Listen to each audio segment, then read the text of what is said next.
I am absolutely delighted that we have so many of you here today and that we are engaging in a very important process here for the organization. We're here to talk about being strategic.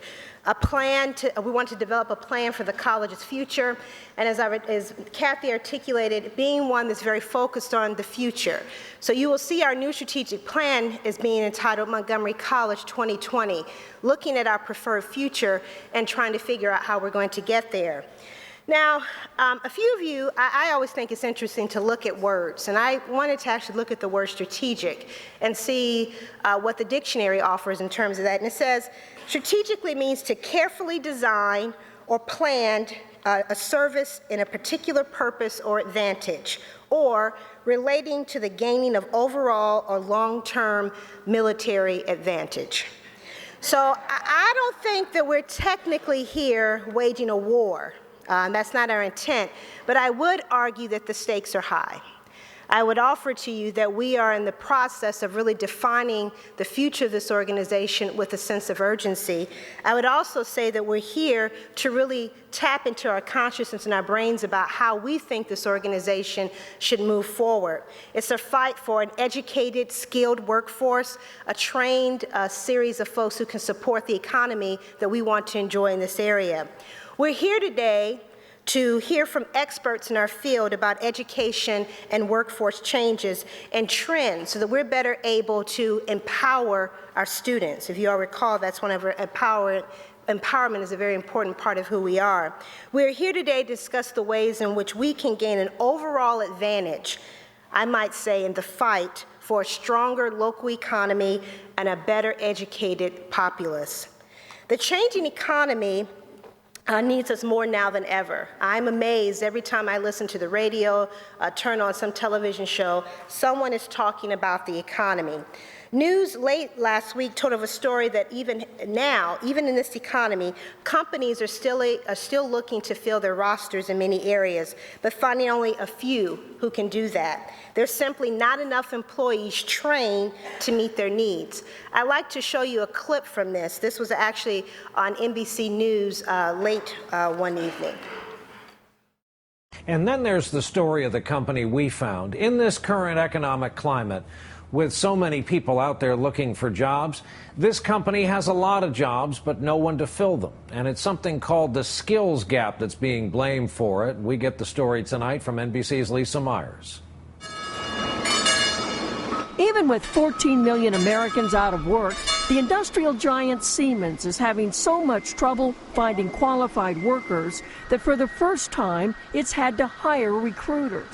CEO Eric Spiegel argues that unemployment remains painfully high, not solely because of a lack of jobs. Well, there are jobs out there, and so we don't have the people who have some of the skills that are required. It's known as the skills gap, a gap between skills required for available jobs and the talent pool. Siemens alone has more than 3,400 jobs open in the U.S. Engineers, sales, production. That includes hundreds of jobs here in Charlotte, North Carolina, making turbines and generators. The key thing that we're looking for are folks that have mechanical aptitude and math skills to be able to learn how to do programming for the automated equipment that we use. Siemens puts applicants for jobs here through a battery of tests: reading, math, mechanical aptitude. Only 10% pass and are deemed to have enough skills to be trained for these jobs. It's a nationwide problem. A recent Manpower survey found that 52% of employers are having trouble filling key jobs. In West Virginia, IVS Hydro, an environmental cleanup company, desperately needs certified drivers to drive heavy equipment, workers with construction experience and safety training. Larry Dawson says a lack of qualified workers is hurting his ability to expand. You can buy all the equipment in the world, but you still have to have the trained employees to operate that equipment. What's the answer? Experts say more math and science at all levels of education and the right training to match workers with the jobs that are out there now. A mismatch that hurts both employers and workers hungry to find jobs. Lisa Myers, NBC News, Charlotte, North Carolina. I would offer to you that the stakes are high. there's an opportunity that we have as a community college to assume a greater role in helping to prepare these future workers. What I love about this piece is that it doesn't necessarily give privilege to any academic discipline. Certainly while they talk about the need for science and math education in this country, they also talk about the need to have folks who can read, who can write, who can critically think. All of those things, I think, are the intent of a general education. All of those things to help people be members of a global society. And I would offer to you that Montgomery College needs to accept this mantle. We already do so many wonderful things in this regard, but how can we seize the future? How can we move ahead and anticipate what types of things are needed? Just on Monday, as you know, I unveiled our mission statement that was approved by our Board of Trustees. We empower our students to change their lives, and we enrich the life of our community. We are accountable for our results. Now, to actualize these words, we articulated the following vision statement. So I talked a lot about the mission statement on Monday, but I have not talked a lot about the vision statement, our preferred future of where we want to be as an organization. So this is the vision statement that we articulated, if you can recall. With a sense of urgency for the future, Montgomery College will be a national model of educational excellence, opportunity, and student success.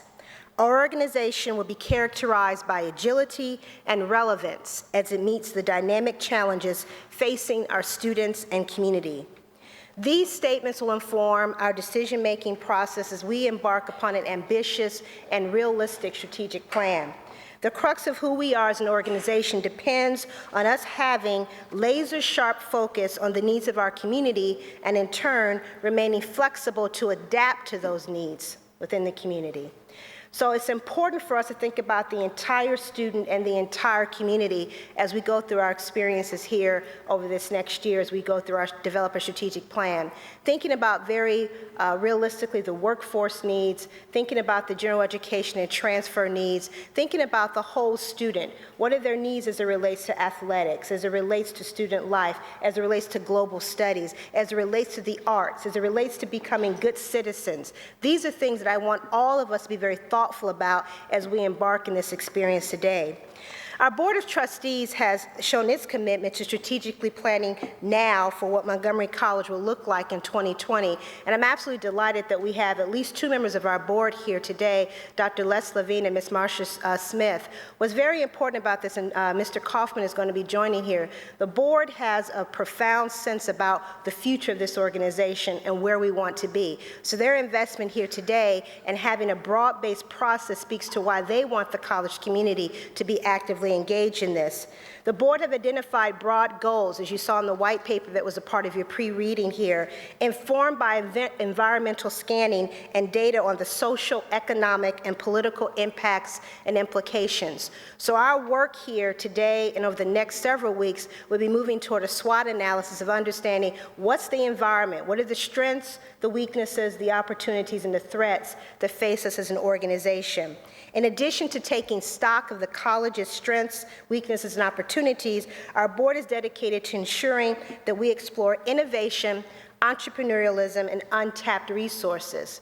The other thing that's very important to both the board and I is that we have active and engaged participation in this process.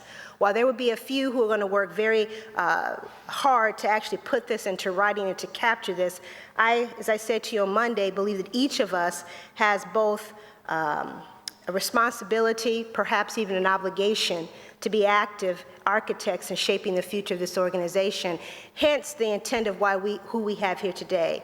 I wanted to, much to Kathy's stress as we planned this, to have a radically inclusive process. And you will see here today that we have members of our Board of Trustees. We have all college administrators here. We have faculty representatives from faculty chairs, faculty councils, campus representatives. We have representatives here from our collective bargaining units. We have students who will be here today. We have our staff from both bargaining and non-bargaining and from all campuses. We have alumni who will be here today. We have academic community folks who will be here in the broader sense of who we are, and business leaders. All of us are very much intricately connected into shaping the future of this organization. So to help us in this strategic pursuit, it is my pleasure to welcome distinguished federal, state, and local educators and business leaders here today. And our first speaker is certainly a man who has literally a one-man wealth of knowledge about changing social, economic, and business realities in our state. Stephen Fuller has been a faculty member at George Mason University since 1994 as a professor of public policy and regulation development. He currently serves as director of Center for Regional Analysis at that institution. And prior to his position at George Mason, he spent 25 years as the George Washington University, where for many years he served as chairman of the Department of Urban Planning and Real Estate Development. Everyone in this room has likely heard of or you've read Dr. Fuller's work and insights in the areas of economics, health, as he's penned over 500 articles and reports about urban and regional economic development. He has, I could sit here and be standing here to the end of the day talking about the board appointments and the accolades he's received for his work, but trust me, they confirm everything that we already know about him. He is a true economic guru. So without further ado, please welcome Dr. Fuller, here to arm us with the latest knowledge about trends in our own community and understanding the broader region as a whole. Thank you.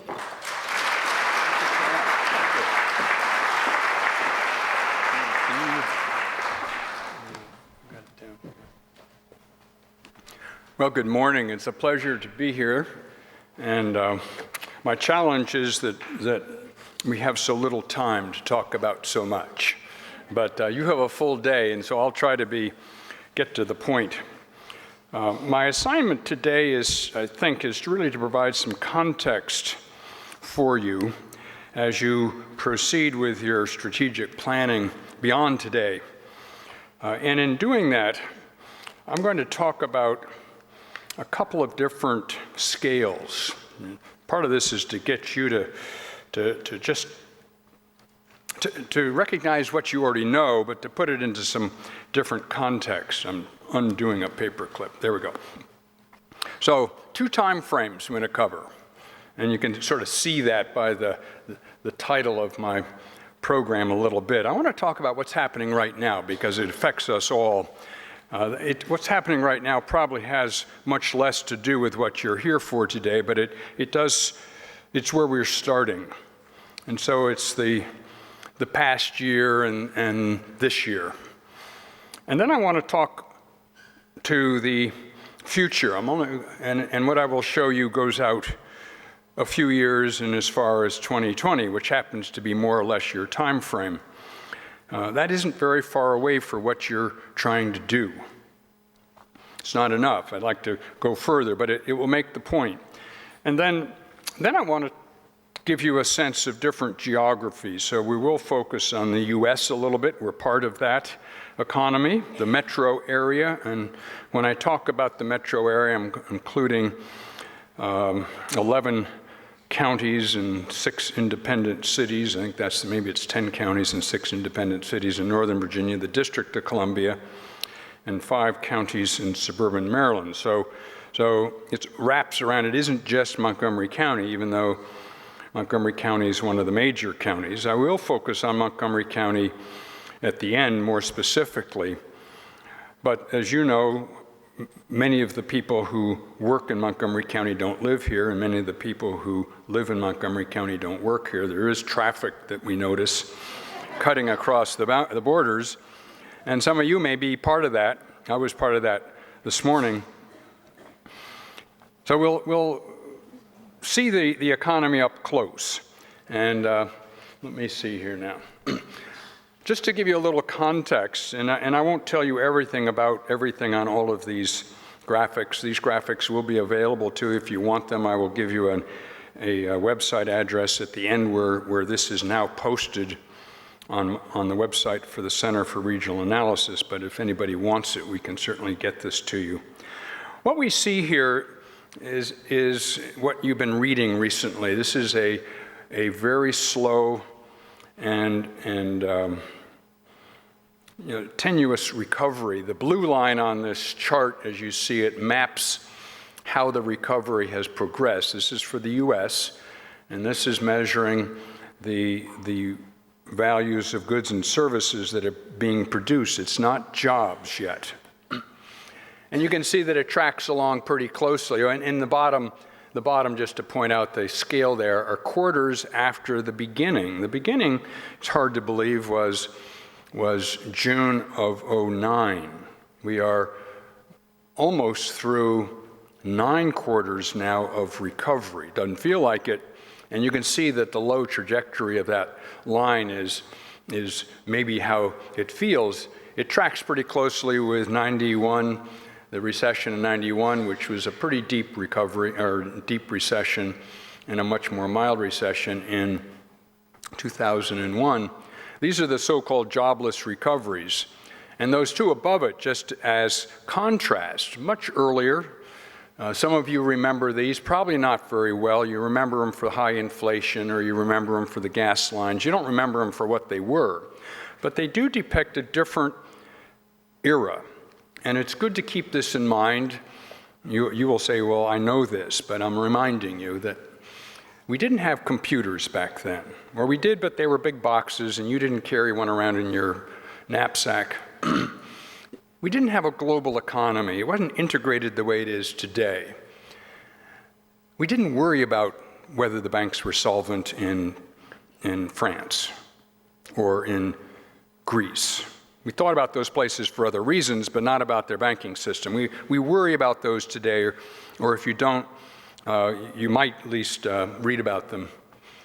Manufacturing was a third, or somewhere between 30 and 33% of the US economy back earlier. It's about 12% now. It's a different world. So looking back too far isn't all that helpful in this regard. But the last three sort of describe this period when the economy changes rapidly because of a downturn. And in the process, the change that was going on anyway accelerates. And with that acceleration, people lose their jobs, and those jobs go. They're gone.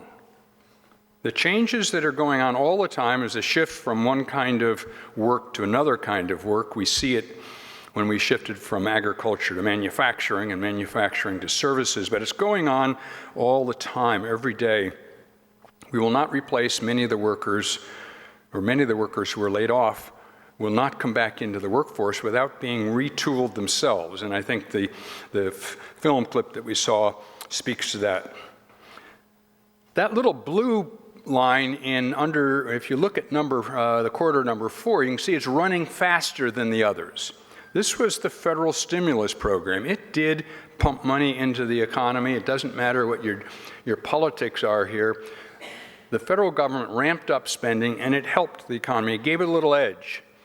And now that that money is gone, it's been spent, and the interventions of government into the economy are over at this point, or they're not what they were, and federal spending is beginning to moderate. You can see what's happened to that line. The rest of the economy hasn't picked up the slack.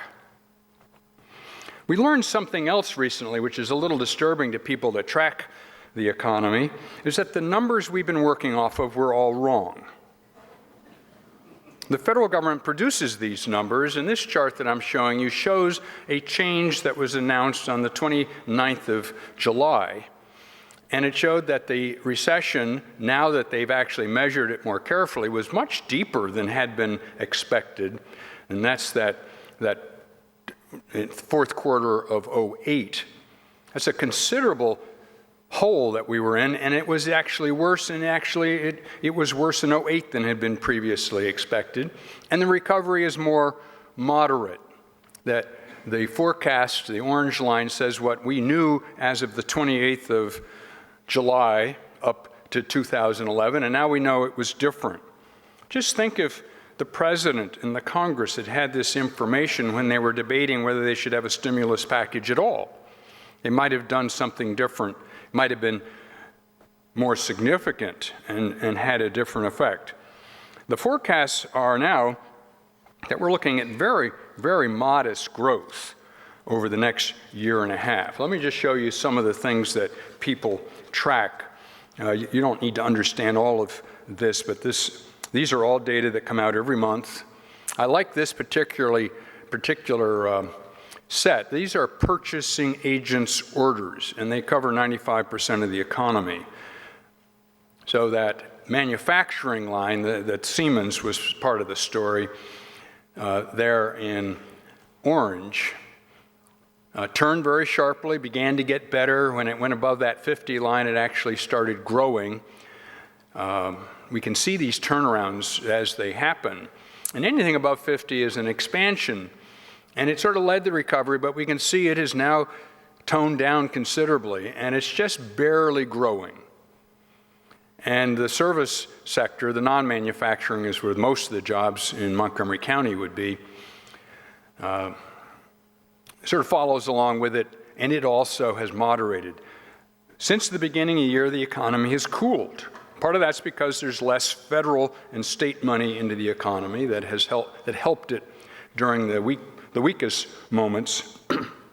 There's some other things that are going on. Just to remind you, oil prices went up or energy more broadly last December. Food prices went up in the beginning of the year because of a harsh winter. We had an earthquake and tsunami in Japan in March, and the auto industry basically ground to a halt in the second quarter. We've had Congress to deal with, and they went through a budget debate in April. They've gone through a debt ceiling debate across the course of the summer. It's been a tough period. We had sovereign debt crises in Europe. Actually, we've had a couple of them, and they seem to continue. And most recently, we've had enormous stock market volatility. So a lot of things went on in the first half of the year that drove the economy weaker. Consumers are very anxious. Job growth is very slow. This is a pattern of jobs. We always think about that jobs tell us or sort of represent the economy as we know it. This isn't the whole story, but you can see the recession of 01, fairly mild. One thing to note back there, that all of that job loss, all but 3 months of that job loss came after the recession was over.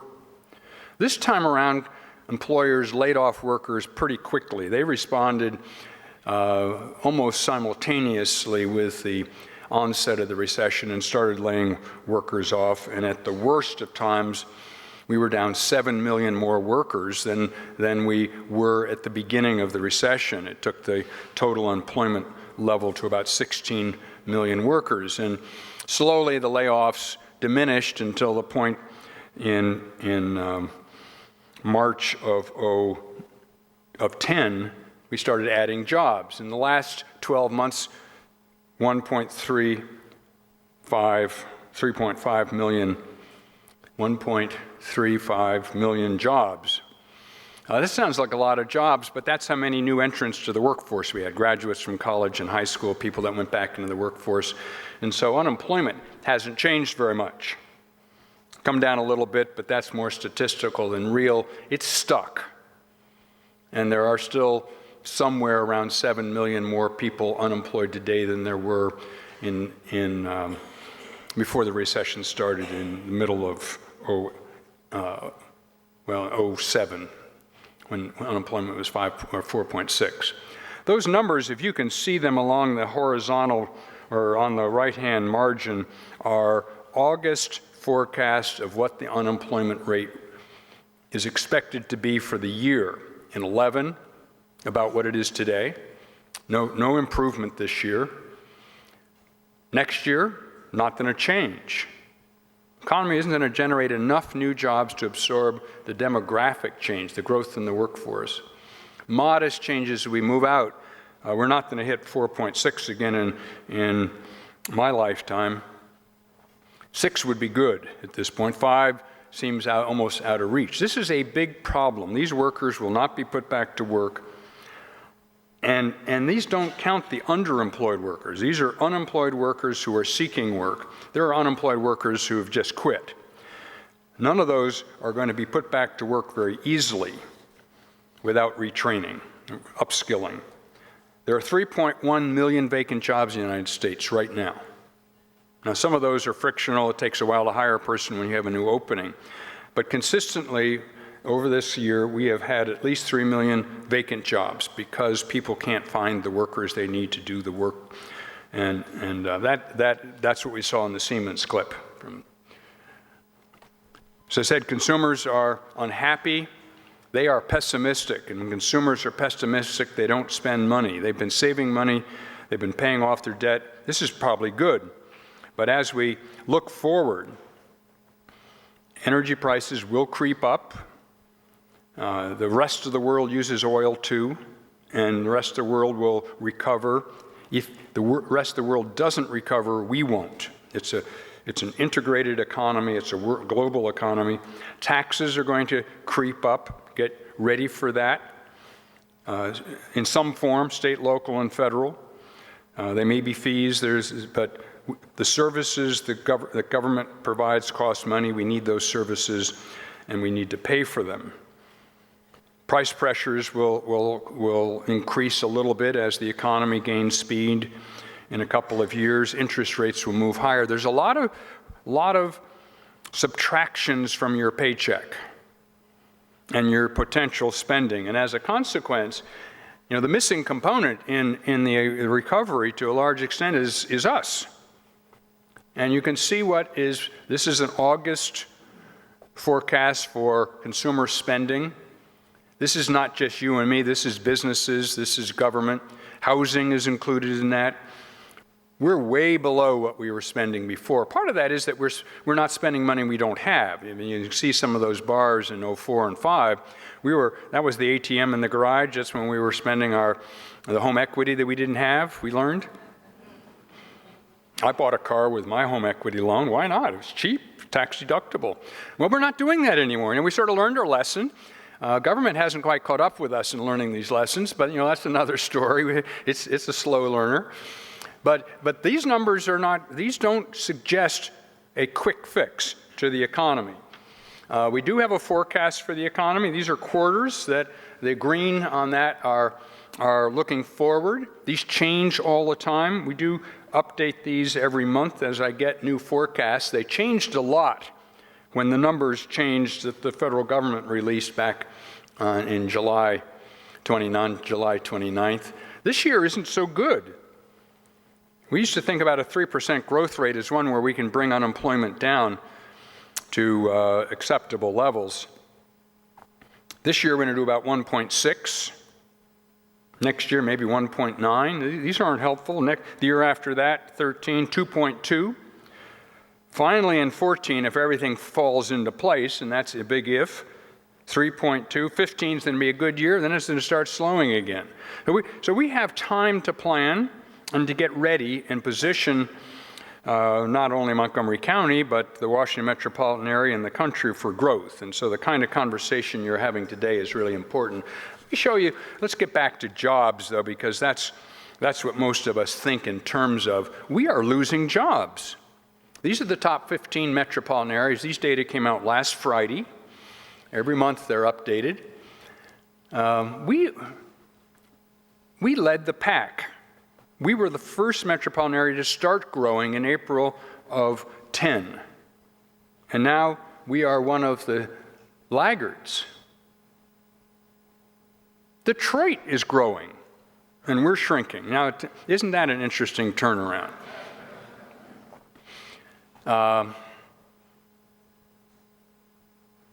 Texas is booming. Well, yeah, this is temporary. Don't get carried away with it. But we have had job growth. We had job losses for 17 months. The nation lost jobs for 27 months. We were not as hard hit. We were cushioned or protected in ways because of the structure of the economy, which has a very large federal government component. We have lost jobs, small numbers, for 2 months. Part of this is that these are all compared to the same month the year before, so we have to think about what was happening a year ago. But this trend isn't good at this point. Suburban Maryland hasn't done as well as the rest of the region. I'm not here to make any value judgments, but it does point to some economic opportunity. Every time I see a problem, if you solve it, you may release some part of the economy or society to move faster in a different direction. But Northern Virginia or suburban Maryland lost jobs for almost the same length of time as the national economy. It started its job recovery later, about 3 months after the District of Columbia in Northern Virginia, not until last July. And now it's had 3-week months. We look at what's going on, though, tells you the picture somewhat. These are sectors, not occupations, but we know what the federal government is as an employer. They're not helping us right now. This is for the metro area, for this larger area. It doesn't include the Baltimore region. Just to remind you, it is the old Washington metro areas defined by the U.S. Census. But we are losing jobs in a lot of categories. We've been consistently losing jobs in these categories. If you add up just the red bars, we lost 27,000 jobs between July of 11 and looking back to July of 10. And we added 19,000. So we're not adding enough jobs to offset the losses. The fact that we're adding jobs in professional business services, that's one of our strengths. These are in order of magnitude. So we have 700,000 employees or jobs in the professional business service category, and transportation utilities at the bottom is probably about 60,000. So these are in rank order from the most jobs to the least. But the fact that our second biggest employer, the federal government, isn't adding jobs has hurt us a little bit. State and local government has cut back as well. We know that. Some of these will zero out over the course of the year. Construction, that's obvious. Other services, that's where the membership organizations are, but also a lot of the consumer services that you and I might rely on, but we're deferring or postponing uses. That's where the beauty shops are, and the barber shops, and the cleaners. And we may just, I need a haircut, but I'm going to wait another week. And so instead of having 12 a year or 13, I'm going to have 11. If you multiply that by 100 million people, it makes a dent in the economy. Manufacturing, we've lost jobs in manufacturing every single month since the year 2000. Manufacturing is important here, but it's not what we do. Look at suburban Maryland. Again, this is 5 counties, just to give you a sense. So it doesn't reflect specifically Montgomery County, but the strengths here clearly are education and health, and state and local governments added jobs, where in the rest of the region they've lost. Retail trade is up in the rest of the region, but down here. Construction is the same. We're not growing there yet because the housing market's pretty dead in the water. Financial services are mainly consolidations, fewer tellers behind the counters, more ATMs. Wholesale trade is that second to the bottom one, if you're wondering what that is. That's an L and not an I. But yeah, here in suburban Maryland, added 9,000 jobs, lost 14,000 jobs. So the strength of the economy isn't performing favorably. I'd like to think of it that way because there's a different message there than focusing on where the losses are.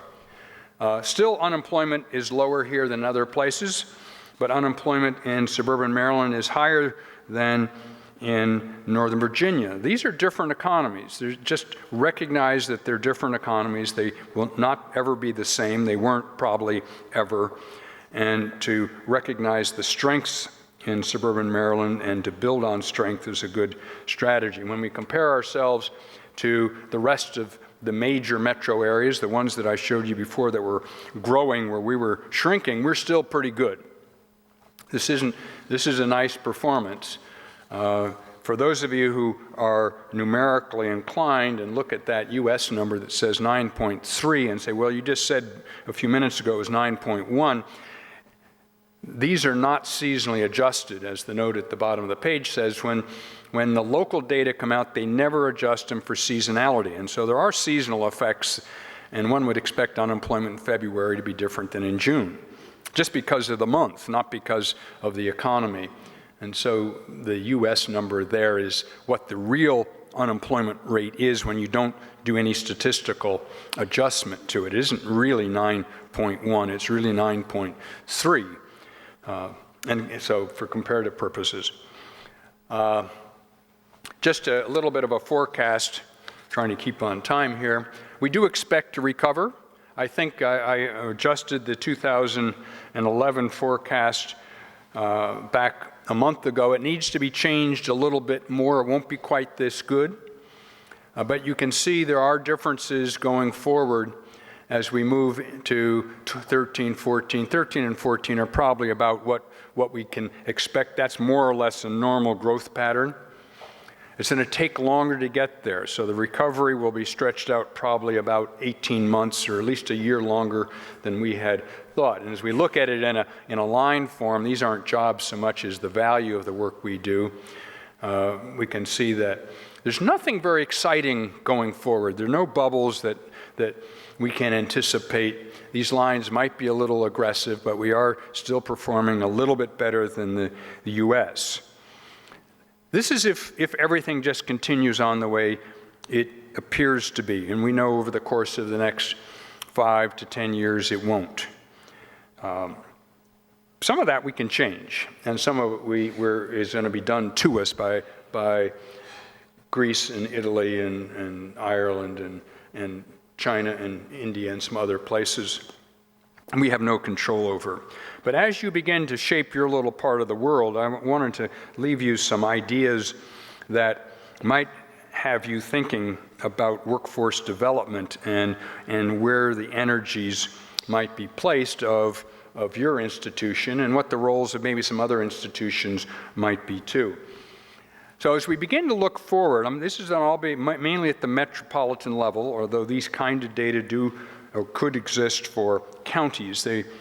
But what the takeaway from this chart is that we always talk about net job change, and that net new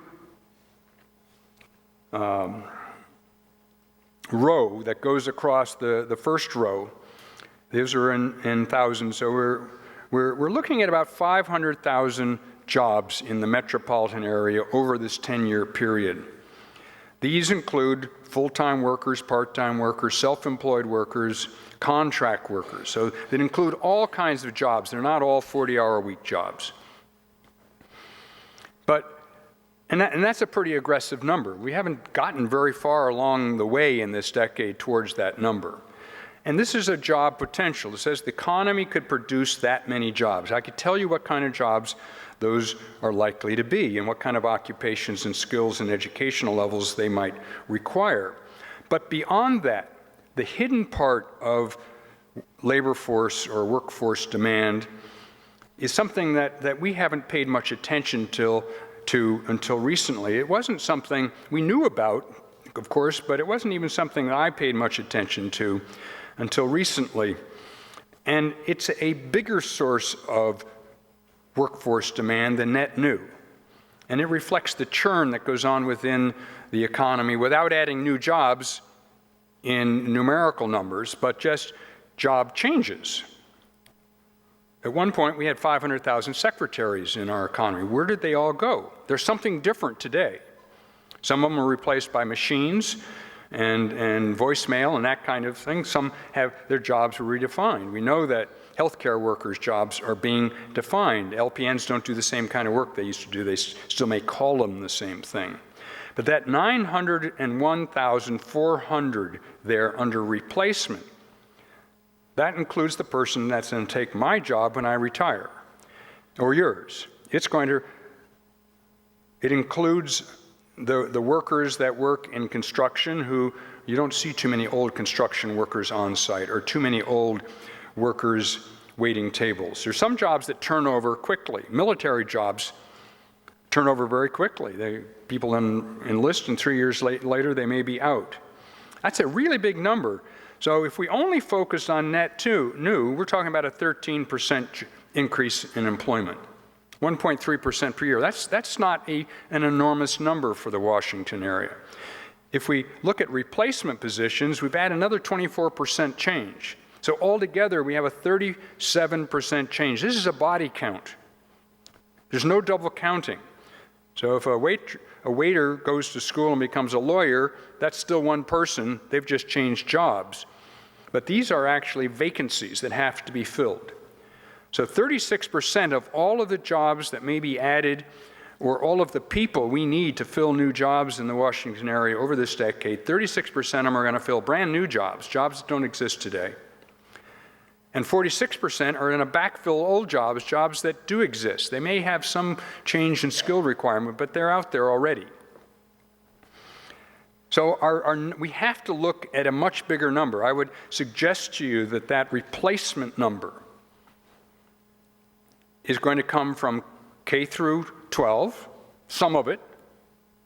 It's going to come from people moving here from other places like I did and some of you did, who have been educated somewhere else. It's going to be filled by people that have graduated from the University of Maryland, from Montgomery College. We have to retain more of those. They're going to come from people who have been out of the workforce and gotten upskilled along the way. There's a lot of retraining and reskilling that has to go on to prepare people to replace the baby boomers who retire. We're going to be losing people at the top, and typically people are coming in at the bottom. They can't fill that higher level of job, so we have to upskill people along the way. A major challenge that we know it's there, it tends to be overlooked in the numbers because the numbers I presented to you up until this point have all been about net new jobs or losses. So the shift to workers and the demand for workers across sectors is really important. You saw some of that in the losses and gains in the charts for the July to July comparisons for the metro area and for suburban Maryland. We saw that some sectors were growing and some were declining. We've lost 50,000 construction workers. We've added 50,000 professional business service workers over the last 4 years. They're clearly not the same people. Possibly some might have been, but probably not. So where did the new workers come from? It's going to be a challenge. So what I want to do is I'm going to show you 16 sectors that I've picked out. They're not sectors, excuse me, they are occupations. These are 16 out of 751 occupations for which there are data. And I picked those for the Washington area that will add the greatest number of net new jobs, but I'm also going to show you how many replacement positions they'll have too. But they're ranked, I've just picked them based on net new. I could have ordered a different way. There's lots of different jobs. They're not necessarily the fastest growing, but these are in order. So computer software engineers. We need 25,000 new persons. These are people that don't exist here today. And only about 5,800 people will retire. That's a relatively new profession. You don't have so many old workers here. And these workers, they may change jobs a lot, but that's just a lateral motion. They don't get counted if they stay within that sector. So here's a sector, all the way, I will remind you, all jobs, net new and replacement, 37% growth over 10 years. So if we look at this one, where net new is driving the demand for workers, this is a 45% increase. Not quite adding half as many new jobs, really close. Management analyst, and this would be a 4-year or more education in most cases. Whoops, excuse me, I jumped ahead. Management analysts, 47% growth rate. You can see also that net new outnumbers the replacement, but it's getting closer. Real estate agents getting closer. These clearly are people that need something more than a high school education. They may not need a 4-year education. Network systems, I don't know what some of these jobs are, by the way. Network systems, that's a 67% increase. And 11,000 of those, half, a 50% increase just in net new. Some other kinds, again, these are in order. Office clerks, 27% increase. So that's a slower growing sector. It's a large sector, but the replacements outnumber the net new. Computer system analysts, one person writes software, one uses it. So these are the guys that use it. And think about it. Sort of a split between net new and replacement. Accountants and auditors, pretty even there, but these are growing sectors, but they have turnover. Managers that I haven't included yet anywhere, these are all sorts of different skills, but probably at least 2 years of college, an AA degree or more. 40% growth rate there, and twice as many replacements as net new. And the only reason to sort of keep some of this in mind is that the age of the student might be different, or the trainee. Whether these are young or older, or whether they're in the market already or they're new entrants. Food services, a big industry here, supporting the hospitality sector. It's a job that turns over quite a bit. Property and association managers, customer service representatives, almost twice as many replacement positions as net new. Home health aides. We knew health was in beyond here. Part of it is how the categories, how fine-tuned they are. 61%, that is, a 61% growth rate of home health aides. That's to take care of the baby boomers who can't take care of themselves anymore. So here are the last 4 of the 16 I was going to show you. Security guards, personal financial advisors, executive secretaries, that's where the secretaries went, and registered nurses. These are all, and if I had had room for one more, the next one would have been retail sales persons. We have 85,000 of those jobs. They're going to grow. 25,000 of them are going to be replaced, and 6,000 will be net new. So it's a slow-growing sector, but with a lot of turnover. The fact that we don't pay much attention to the turnover is the point here. If we look at all of these jobs, 50 categories, 50 occupations account for 70% of the net new jobs. They're very concentrated in the Washington area, where all sectors have turnover. So every sector is changing, and as it changes, you can substitute technology or change the work assignments. And the net new are clearly something, there's probably not more of the same, they're more of something different as the economy grows. And this is this decade. So this is, if we take all of the occupations and all of the skills levels for all of these jobs, for all 1.4 million, this is the breakout by degree level or skills level. And the last bottom category is high school, vocational ed, a GED, or on-the-job training. And it could be on-the-job training after any one of those degrees. Theoretically, some of these might just be on-the-job training, somebody working in, on landscape installation. But what it points out that clearly the new jobs have different educational requirements than the old jobs at the higher end. And that the net new jobs here, 47% of all net new jobs, at least a bachelor's or more. We can break this out in a lot more detail. This compares to 34% nationally. So 34% of all the net new jobs in the country are going to require a bachelor's degree or more, 47% here. That percentage would be a little bit higher in the suburbs than the central city. So the district pulls this down a little bit. In Northern Virginia, it was 51%. I don't know what it is in suburban Maryland, but it wouldn't be hard to figure this out. But we don't have enough bodies to educate, actually. You may think so, your classes are full, but there actually aren't enough bodies to fill all of the jobs. This is Montgomery County's forecast of net new jobs. And if you look at the bottom, this is how many jobs there are, and these are, at this point, don't include part-time workers. These are full-time workers. The county economy has the capacity to add 90,000 jobs. 2 sectors account for 55% of those.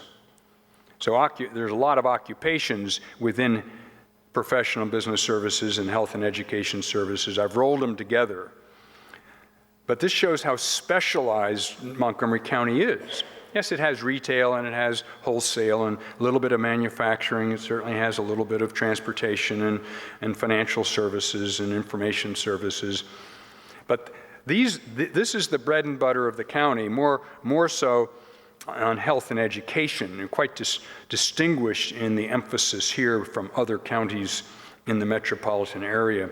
But we add those 2 sectors together, it's 50,400 jobs, net new, out of 90.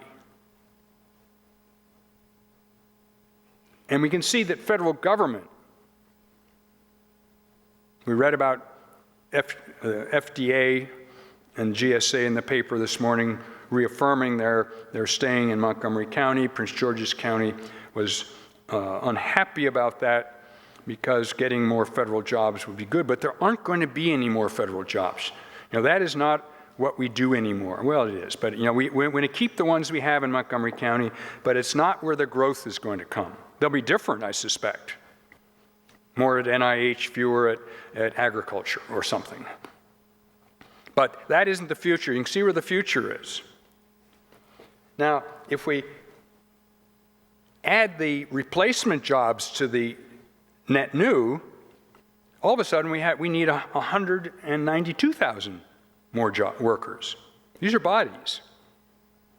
So we have about 90,000 net new workers and 102,000 replacement workers. It's almost even. It's 47 versus 53%. There's a little more change going on here than at the metro area. Not too much. What is, it's for other people to worry about than you. But if you get to the next line, it says what the population forecast is for Montgomery County, household forecast. Those 32,000 new households, that means 32,000 new housing units. So, I mean, these are, when you retire, you might not leave your house. I'm not going to move. So my replacement that can't move into my house, they need a new house. So this is 32,000 more households means 32,000 more housing units. But that's just, and we have 1.5 workers per household in Montgomery County. That's just 50,000 more workers. And they won't all work in Montgomery County. And yet we need almost 200,000 more people. So where are they going to come from? I mean, this is a real challenge, that the economy may not be able to be what it can be because we don't have enough workers, let alone they might not have the right skills. If everything falls into place, though, the economy is projected to grow reasonably well. As you can see, that's gross county product. That's the value of goods and services produced by 2020. That's like GDP at the national level, but it's almost $94 billion. It's growing as fast as the metro area, almost. And the wages are growing a little tiny bit faster. So, I mean, the outlook looks good. It seems to me the fly in the ointment is we don't have enough workers. And we clearly don't have enough workers with the right skills. So I'm going to stop there. Your job is to figure out how to solve that problem. As I said, you have all day to do it. That should be enough time. This is our website. This presentation is on there, but it's also, Montgomery College may have a way to post it too. It's available, you can have it and use it. But if you look at that website, if you're interested in this kind of information, we do update the slides as they change, which seems to be more often than I would like, but every month at least, sometimes every week, something changes. So we try to have that available. Now, I've taken way too much time. I don't know if you have if there's any burning question. We did get started a tiny bit late, but I don't want to be a problem. You have a lot to do. Is there a burning question from this? This is really smart audience. You must have one smart question. I know you knew it. Actually, your last slide, you talked about the 32,000 households. Yeah. That's going to be a lot of people building those households. But then none of those construction jobs were in your top 16 or 18 jobs. No, they do show up in there. Construction is a very important sector in this economy. It's about 100, and when it's going full force, it's 150,000 jobs, and it's something now, I think it's 95 or 100. So, but those workers are very transient. The companies that do the building are here. The management is in place. They didn't go away, but the on-site workers, and more importantly, the people that sell the furniture and the appliances and all the stuff that go into houses, the retail sector will grow some too as the housing industry ramps up. So you're saying that there won't be any additional or any growth in those jobs? Yes, I just showed you the top 16. There's 751 occupations, and so I would have had to go down another 20 probably to get construction. But there's a pretty good mix in there. There's a mix from high school and post-high school. to post baccalaureate. We need workers of every size and type. So I'm more worried about not having enough bodies, which means you need more classrooms and more funding. But then we also have to train them so they can. We probably don't need any more reporters. Journalism is really a popular field, but we don't probably need any more because that field is shrinking. We do need more accountants and auditors. Doesn't sound too exciting, but it's a good job, steady, and we're not going to run out of work. We have one more question. Yes. What leads you to the assumption that only 32,000 new households will be formed in the county? Well, that is actually the county's forecast. I just put that up there. The county makes a forecast. They work this through the Council of Governments. It's partly on what available the zoning is and the land available. These change too. That's a fair amount of construction. We need about 35,000 new housing units a year to produce the workforce that we have produced in the past. It isn't enough, but we did about 12,000 last year, and we need 35. So that on an annual basis, we're nowhere close, but Montgomery County is rethinking housing policy, as are the other jurisdictions. About White Flint and the proposals for the science corridor over here, the health science Shady Grove area. We're going to have different housing types, but right now we're not producing much of anything, so we're falling further and further behind. I see there's one more. Yes, I have some questions about compensation, the forecast for compensation and cost of living for those who are employed, and the forecast for health care costs. Well, I don't know the answer other than expect it to be more than it is today. Most of the rapid income growth in the Washington area and in the country occurred over the last 15, 20 years because of an increase in female labor force participation rates. So households that used to have one income earner with two adults now almost always have two income earners with two adults. And so household income grew at about 7% since the 80s, and housing costs went up by about 7%. We kept pace with increasing costs because we could deploy more workers. Now everybody's fully employed. And in fact, as we get older, we work less and participation rates go down. And so and expenses, costs go up faster than incomes. Incomes haven't gone up very fast. Mine hasn't anyway. In Virginia, we haven't had a raise for 4 years in state government. And so the standard of living with rising costs is likely to be challenged. So we may have had it as good as it's going to be. It doesn't mean that life won't be good. It's going to be long, though, so plan on working longer than you were and be happy about that. I wish you well. Have a very good and successful program. Have a good year.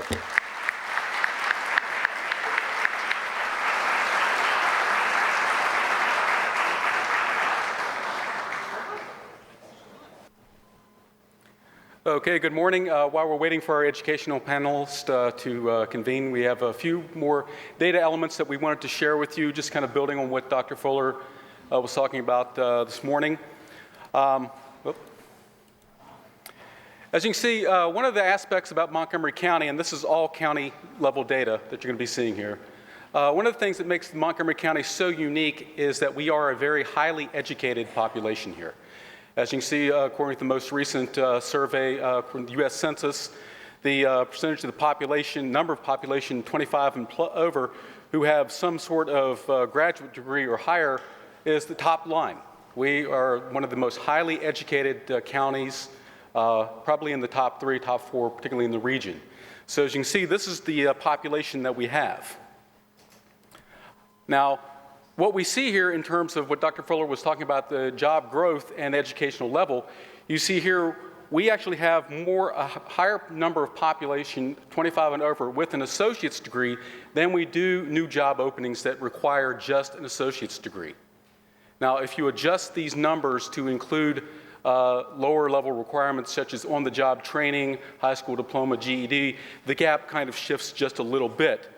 But the gap is not quite as pronounced as when you take a look at number of new jobs that will require a bachelor's degree in the county versus the number of population 25 plus in the county that do have a bachelor's degree. So you see a tremendous gap here in terms of what is going to be required versus what our population actually currently has or is projected to have. And when you get to jobs that require a graduate degree or higher, again, you see the trend lines reverse. Again, very highly educated population here in the county versus the number of jobs that will require a graduate degree, which means that our population is probably traveling elsewhere to work. But there are opportunities that do present themselves with this, particularly with the bachelor's degrees. As you can see here, just some trend lines here in terms of jobs that will require a post-secondary award and higher versus jobs that will require post-secondary, less than a post-secondary award. You still see some growth. The gap is starting to shrink between those jobs that require associate's degree or higher and those jobs that require just a high school diploma or less. You can see the gap is starting to narrow just a little bit, so the number of jobs that are being created are geared more toward more educated, different kinds of skill sets than what we currently have or that we've seen in the past. Now for some internal data, thanks to our research office who worked on this. You can see some trend lines here in terms of what are our students going to be looking like, what are going to look like here at Montgomery College, what is our enrollment projected to be. As you can see, we're not going to see the kind of growth in enrollment that we've seen in the past. This is partly due to a number of factors. One, high school graduation rates are fluctuating. The key demographic, ages 15 to 24, who are our bread and butter students, that demographic is not projected to grow as much as it has in the past. Also, the availability of student financial aid is going to have some impact on this, and we're not projected to see the amount of growth as some of our other community colleges in the state, which we have seen most of their growth take place in the career programs, which their career programs outnumber ours.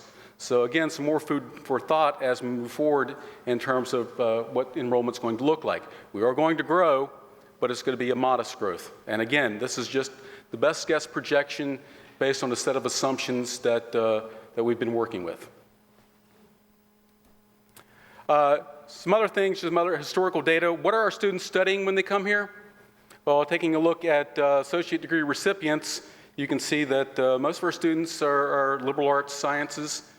These are the general studies transfer students. These are the students that are going on to four-year schools. So they're getting their general studies degree or it's something along liberal arts and sciences. Business is also popular. Health professions, we've seen kind of an uptick. Now it's kind of a downtick. Again, not very much. But as you can see here, kind of give you an idea of what our students are actually majoring in, what are they studying when they actually come here to the college.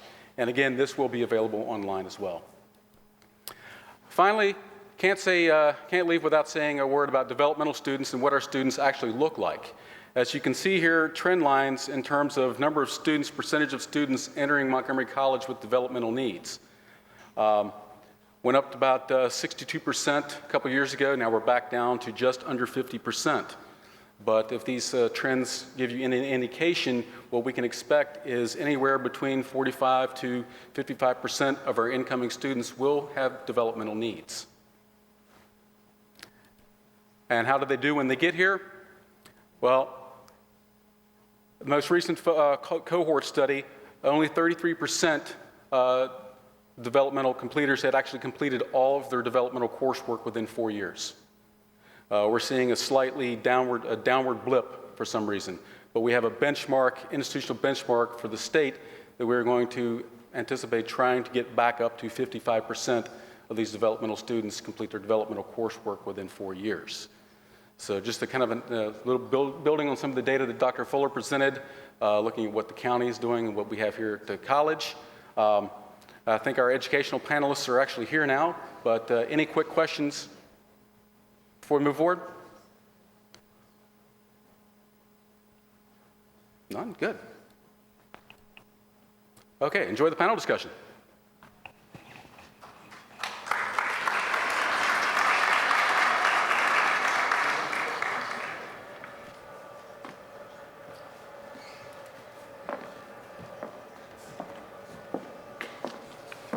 Good morning. I'm Paula Matusky, and I'm the Chief Academic Officer interim at the Montgomery College, and I am delighted to be able to moderate this panel discussion because we have two very experienced individuals who are going to share their perspectives with us from their various institutions. I first want to give a brief introduction on both of them, although we do have in the program information about one of them.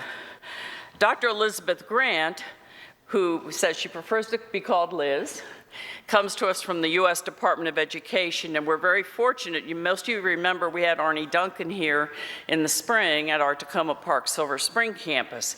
So we really benefit from being near Washington because we have wonderful resources here. And she will be talking to us about perspectives from the U.S. Department of Education.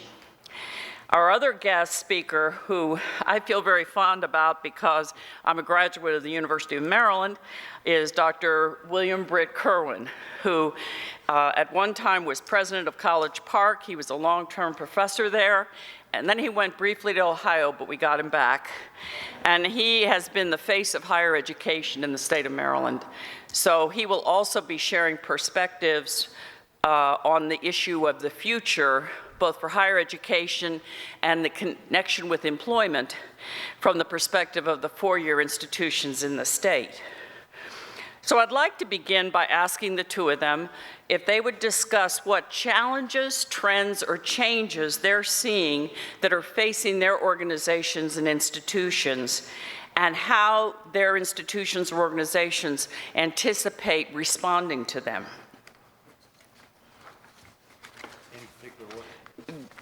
Toss a coin. Dr. Grant? Sure. Hi, thanks for the invitation to be here. I appreciate that. I work in the Office of Elementary and Secondary Education at the Department of Education. The Office of Elementary and Secondary Education is the primary K-12 office at the department, mainly because we run the large grant programs, Title I for disadvantaged students, Title II to support teachers, Title III for English language students, and some of those bigger programs.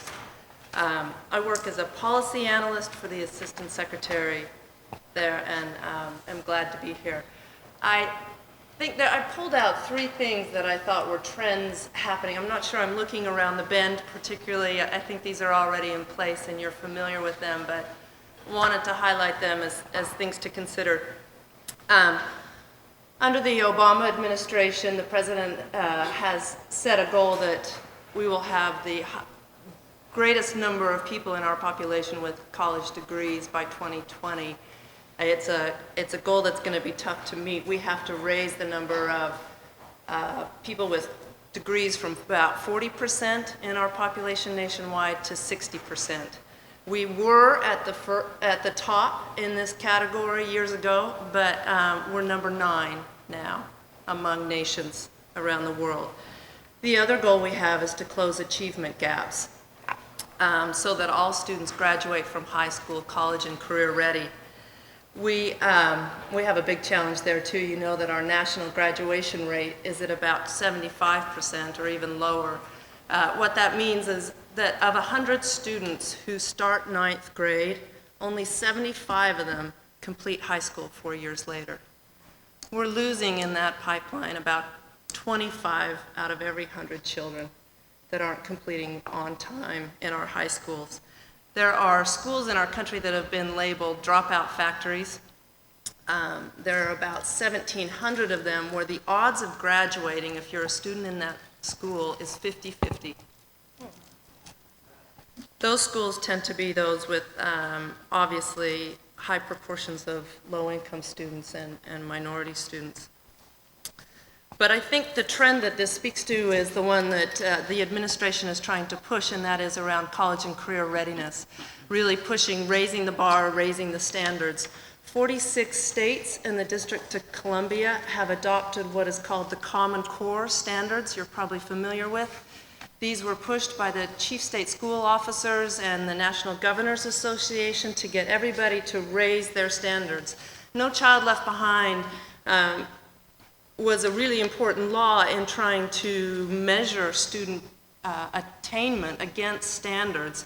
The difficulty was with the punitive measures attached to it, states tended to lower their standards in order to jump over that bar, which didn't do any of us any good. So now states are signing on to much higher standards of performance that we're expecting of students in the K-12 system. And we're trying to support that effort across the country. It also, the other piece of that is that we're talking about college and career ready, which is a difficult thing to get our own heads around at the department because it's so much easier to measure college readiness. We've got lots of tests that give us a sense of that, but career readiness is a more difficult concept to try and get after and to understand what that means and then how to prepare students along that field. But it's, as Secretary Duncan has said, it's not an either-or proposition. We need to be doing both and in our schools in the K-12 system. Some of this speaks to what the role of the federal government is in this, and certainly this administration is taking a pretty bold stance on what the federal role is. But it tends to focus on two pieces of the education puzzle. The first being that of excellence, again, raising standards and making sure we're hitting a certain mark. This came about early on in the development of the federal role of education. Many of you would remember Sputnik in 1954 and how that shifted our thinking at the federal level, and all of a sudden there were a great many resources going towards science and technology education that had never been there before, and Congress created new funding streams to support that in order to get America to enter the space race like the Russians had. Then in 1957, the Brown versus Board of Education decision, which said that public schools could no longer segregate by race.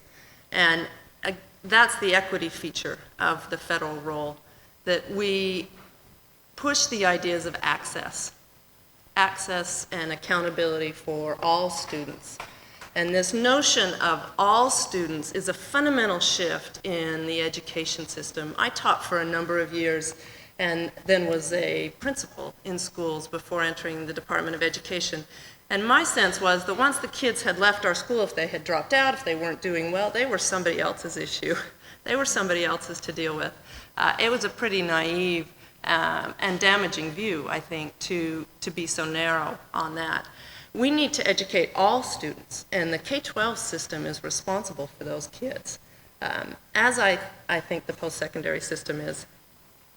So the Department of Education has some signature programs that are trying to address this college and career readiness. Certainly the Race to the Top program, $4 billion given to states to raise their standards, to put in policies and practices that will make sure that all of their districts and their schools are moving in that direction.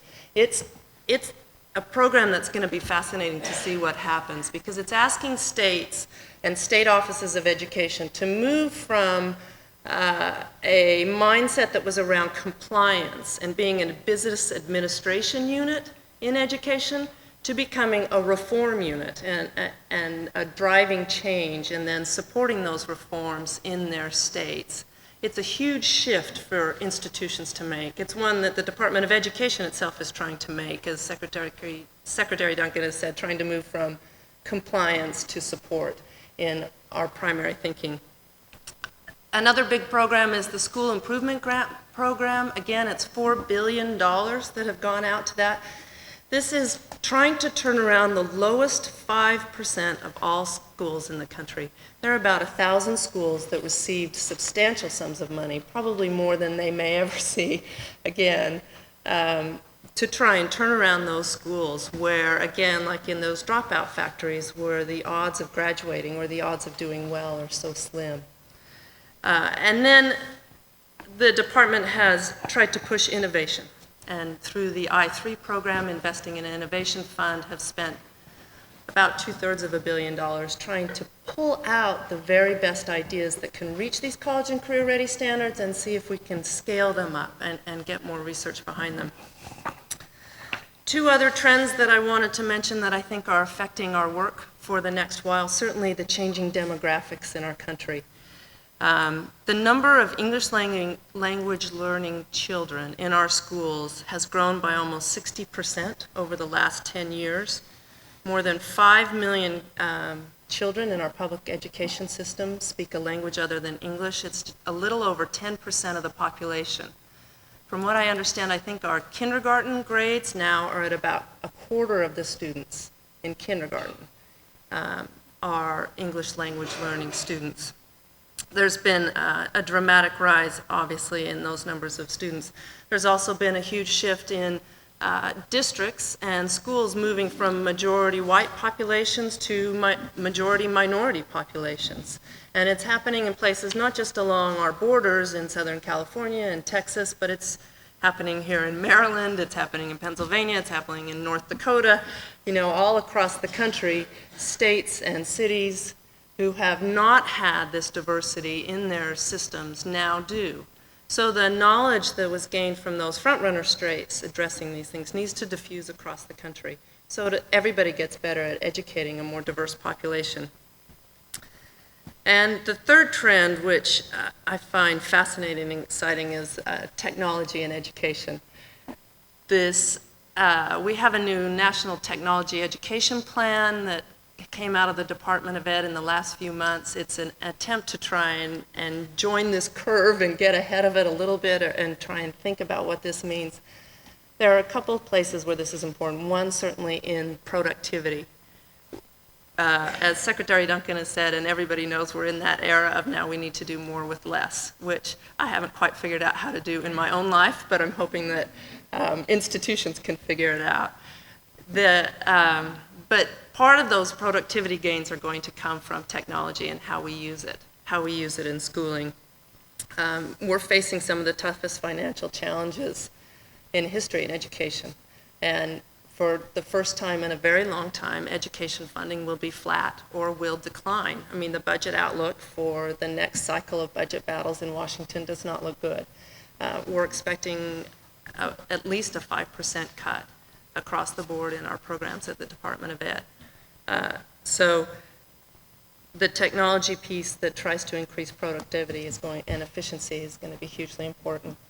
The other, though, is the role of technology in learning and in teaching, and also in data assessment. There are a lot of really fascinating things happening in education right now around technology. There's a program out in California called Rocket Ship Academy, where they are doing, part of the day is online learning. It's a K-6, I think, program right now that they're in about 4 schools in the Silicon Valley area. They do online learning for part of the day, and then they do classroom learning for the other part of the day, a lot of project-based learning. But it's built on this premise. It's this fascinating idea of moving from a place where teachers are teaching in the classroom. So teachers are the dispensers of the knowledge and provide the information, and then kids go home and do their homework. Instead, it's switching that, and it's saying the kids are going to sit at a computer and get the content, and the teachers are going to help with the homework. To me, it's an incredible idea to think of what that does to, in a sense, there's I'm quoting a fellow, Saul Kahn, the Kahn Academy, it's K-H-A-N.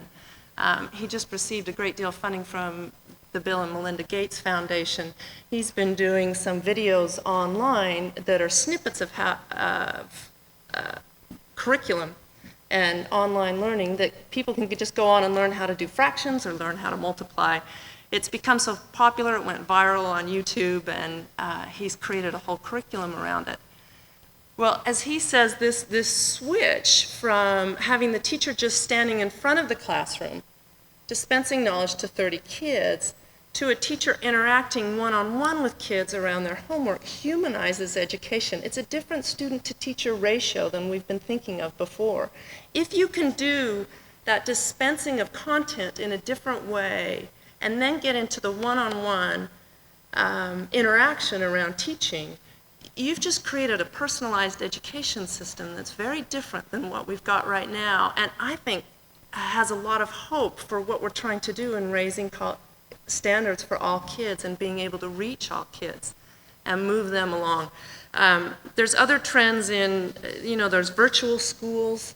The Florida Virtual School provides curriculum K through 12. You can take any class in the Florida system online now. You can't graduate with an online degree. You have to be in a brick and mortar school for part of your time there in Florida, but those sorts of programs are growing nationally.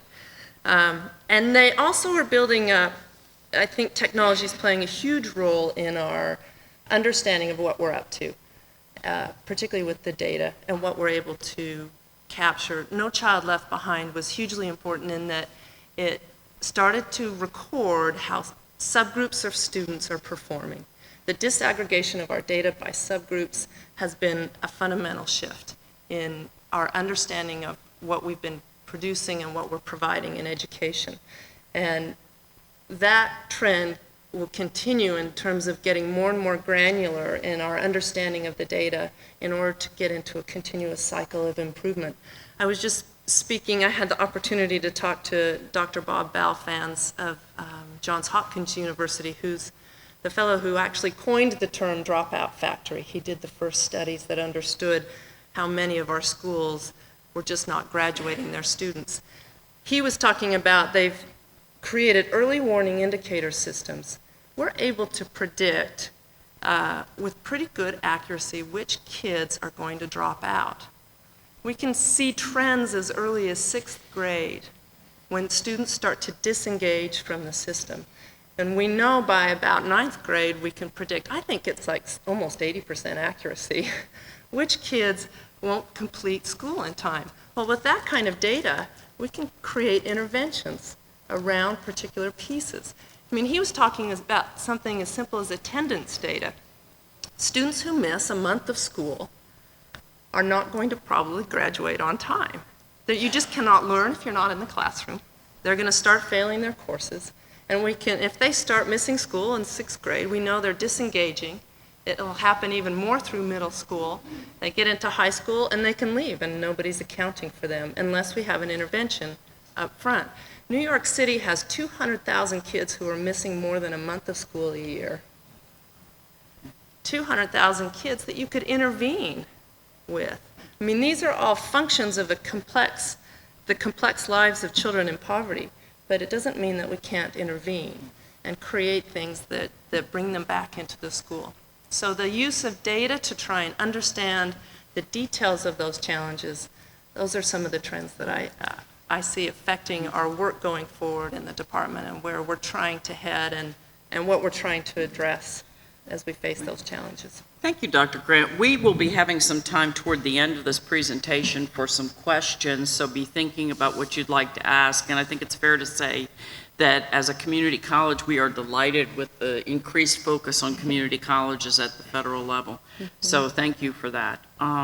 Dr. Kerwin, as you know, many of our students do aspire to transfer to one of the Maryland system schools, and you are, of course, a national leader in higher education. Perhaps you would like to tackle the same question. Sure. Thank you very much, and let me just express my appreciation for the opportunity to be with you today for this important forum.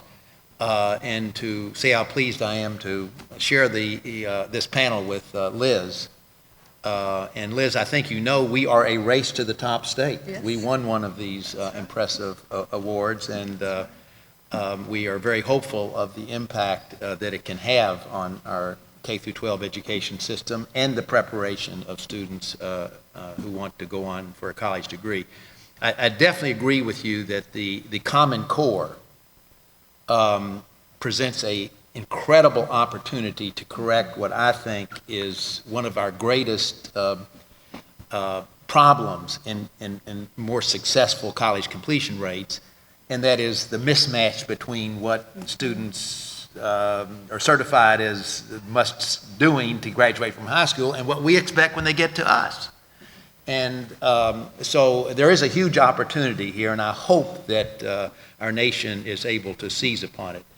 I also want to congratulate Dr. Pollard and her team for putting together this forum. I think what a great thing for an institution to do, and it's so inclusive. You're bringing people from all parts of the institution to talk about the future, and I think this is such a grand idea, and I think the program for the day looks so impressive, and I'm so pleased to see how inclusive from students to staff to faculty to administrators are here today. Well, I've been asked to identify 4 challenges and trends that I think about that keep me up at night as I look at my responsibilities. And I'll touch on 4, and there is some overlap with things that Liz said. First of all, and I think it's on everybody's mind, and Steve Fuller, as he always does, did a good job of talking about the economy and the fiscal matters. I think this will continue to be the fiscal situation in our country, and its impact on education, and in particular higher education, is going to continue to be a huge matter for us to wrestle with. I think we're in a period like none of us have ever seen in our lifetime. You know, I was almost there for the Great Depression, but not quite. And most of you weren't even close. So, but I don't think there's ever been a time in any of our lives like we're going through right now.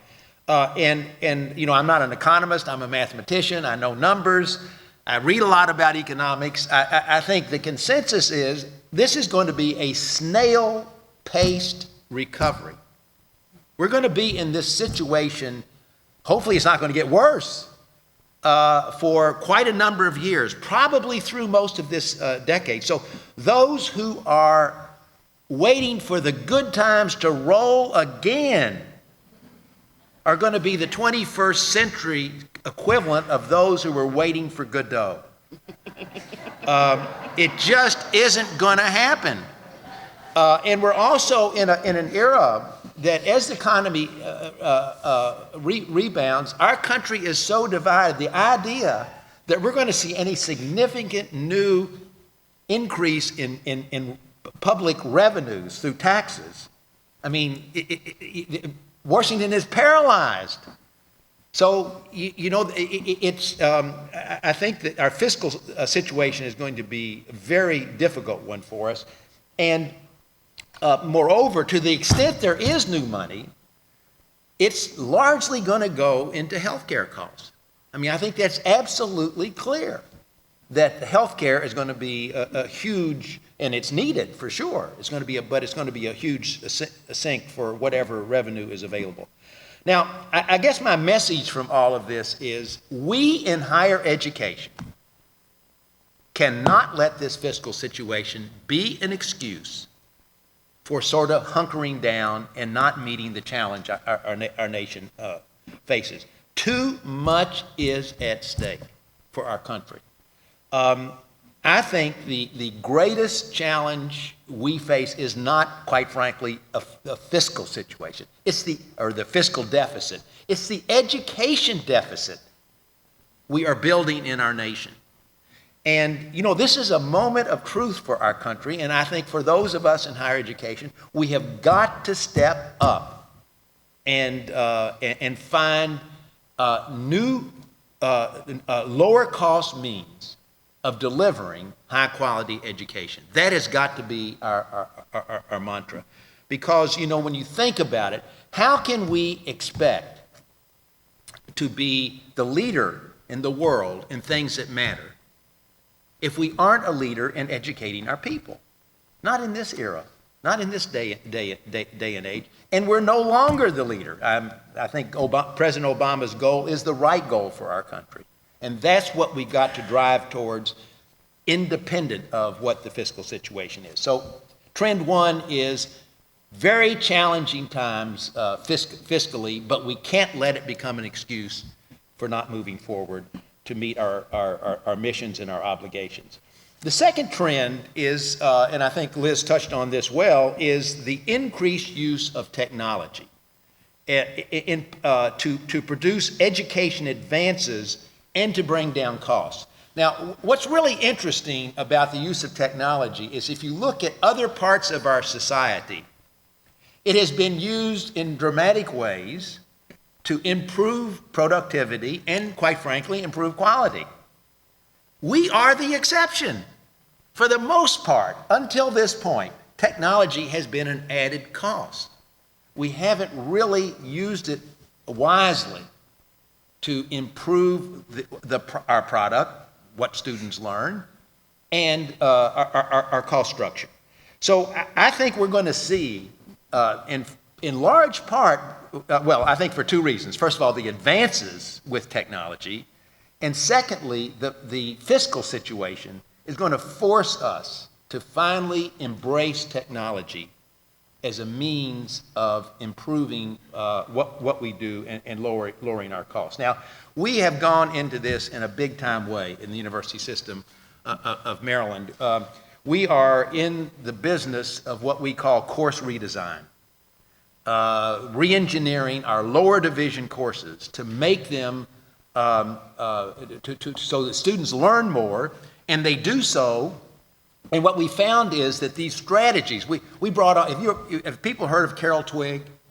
Yes. Well, maybe she's been here. Maybe you've looked at some of her work. I know we're doing, Dr. Pollard, some things in partnership that have come out of our work with Carol. We hired Carol Twigg 3 years ago, more than that, about 5 years ago, for 3 years to come and be a consultant for us. She taught us how to do this course redesign to improve learning and lower costs. And let me tell you, it works. It is amazing. The results we have produced with our lower division courses in particular, using these strategies, are phenomenal. It's a combination of new strategies of active learning combined with the use of technology. I think our campus that has gone the furthest in this regard is the University of Maryland, Baltimore County. And I know a lot of students go from here to UMBC as well as to College Park. If you go into any of the lower division science classes today at UMBC, you wouldn't recognize them. You'd walk in the classroom and it would look like you'd see a bunch of round tables. You might think you'd gone into the cafeteria. And they have, computer workstations at these. I'm talking about basic physics, basic math, chemistry.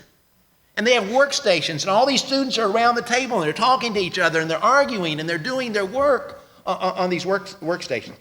And so what we've learned here with the use of technology is, I'm a mathematician. So when I was teaching large lecture calculus, I'd go into a class of 150, 200 students, and those students had two options. They could read the Diamondback or listen to me.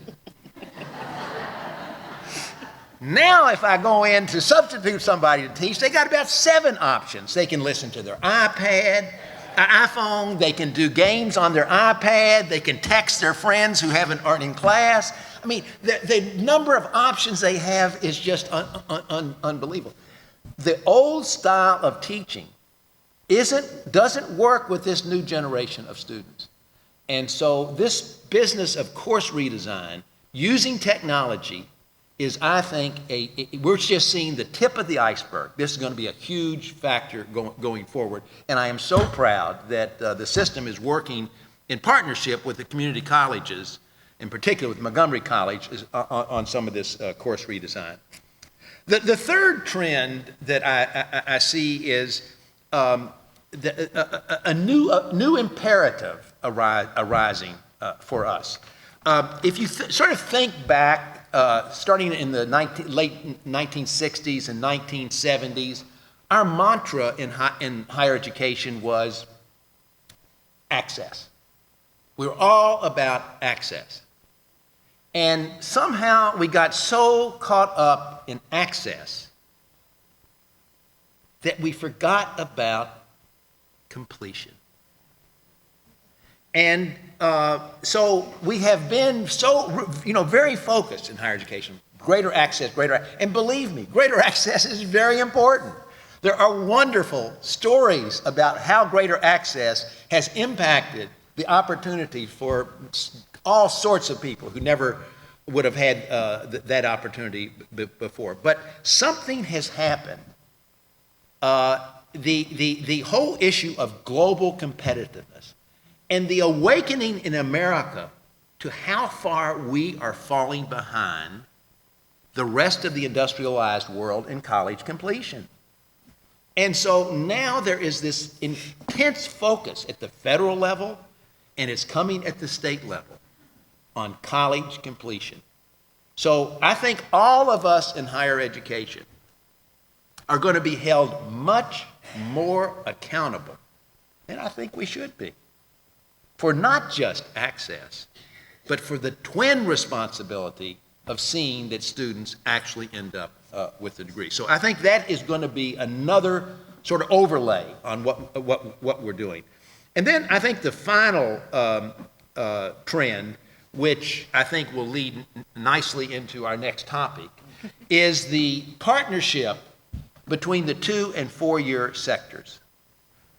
We are blessed in Maryland because I think we have a very strong, when you look in comparison to the rest of the nation, we have a very strong and robust and partnership between the 2- and 4-year sectors. We collaborate and we work well together. But again, I think we're entering into a new era of much more intense collaboration, and in part, it is driven by this fiscal circumstance.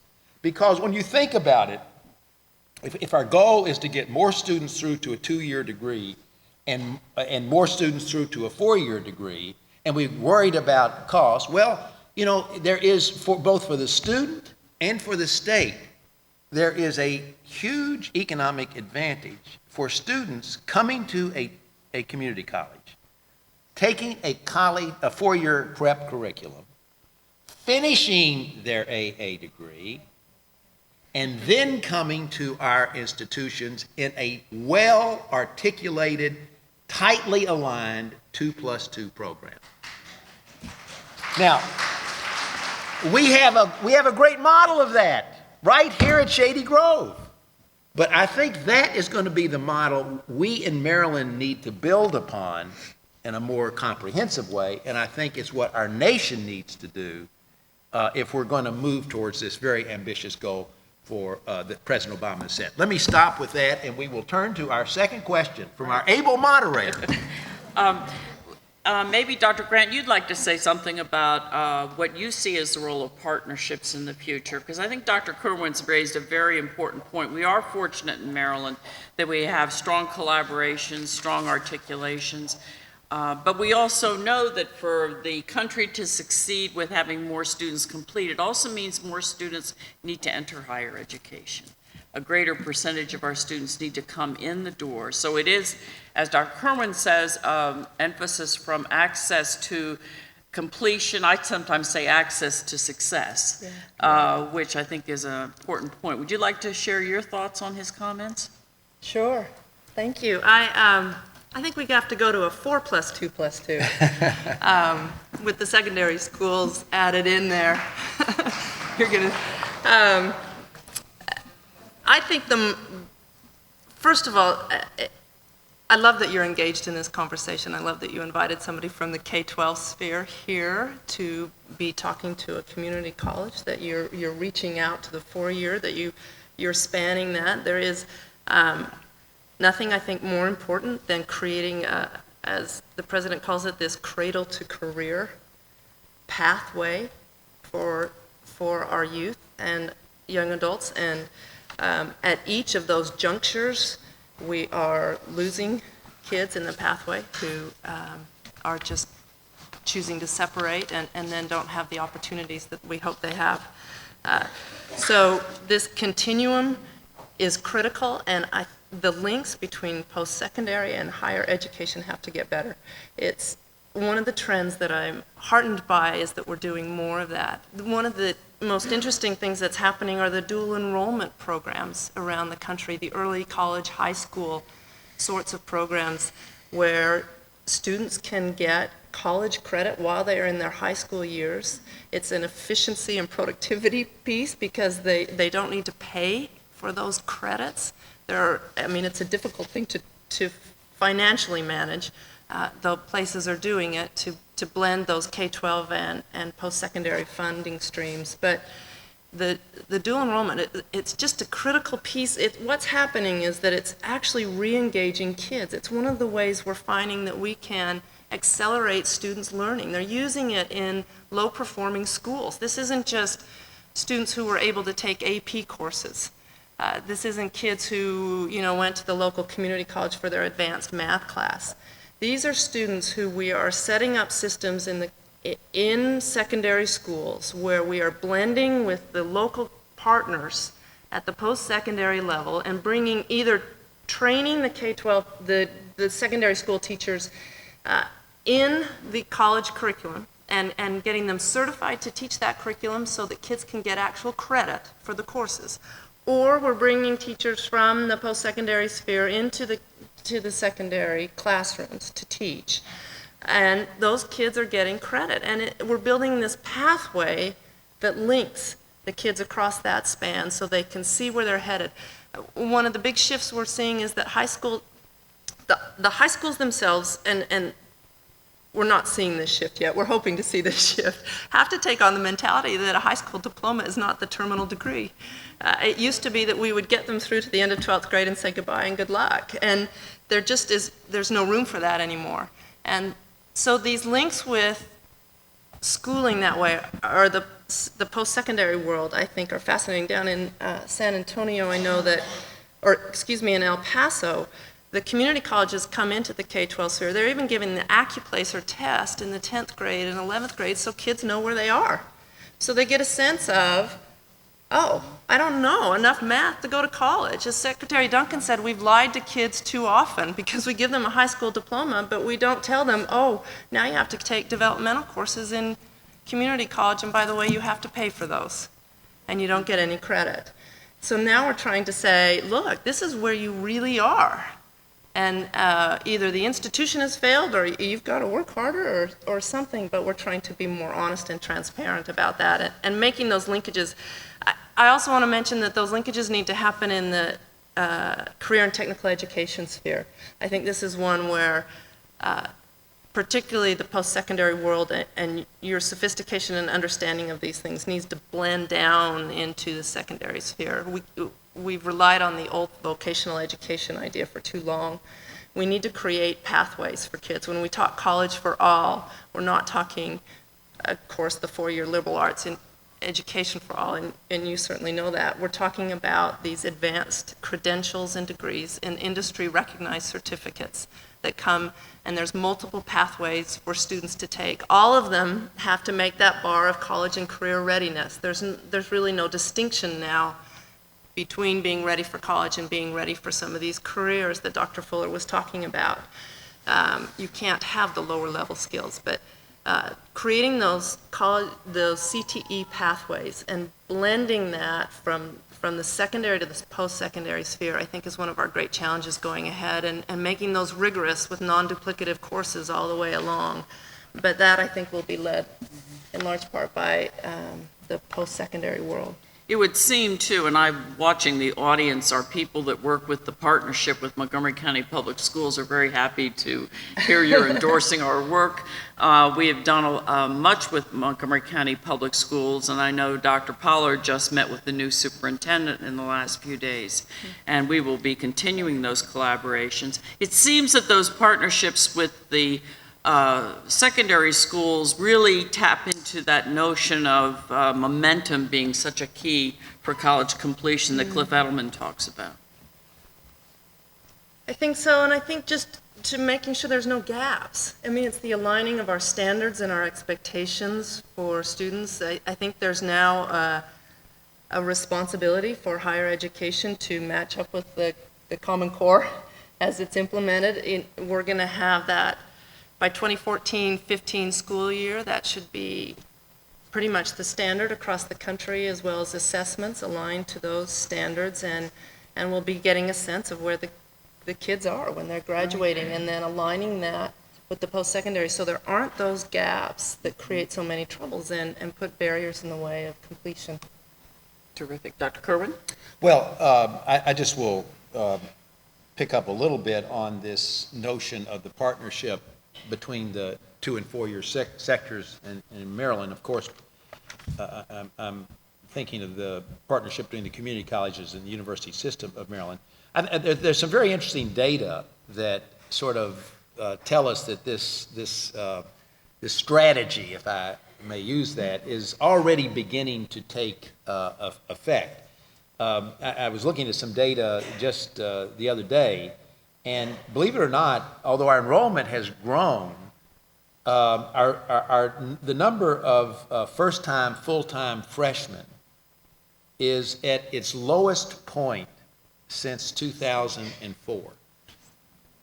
And so if that's the case, then why has our enrollment grown? Well, it's because we're taking more and more transfer students.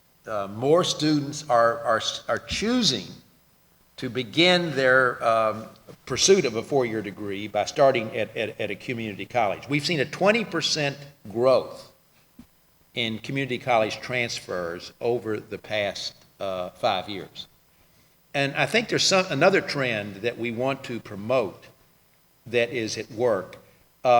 If you go back to 2005, roughly 35% of the students coming from community colleges to our 4-year institutions in the system were at the junior level when they entered. In other words, they'd done their first 2 years.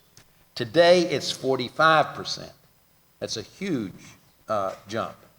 I've been talking with the community college presidents, and you know, a thought is emerging that we need to go to the state and create a new financial aid scholarship program. And it would be targeted to those students who would stay in the community college to complete their AA degree. If the state is really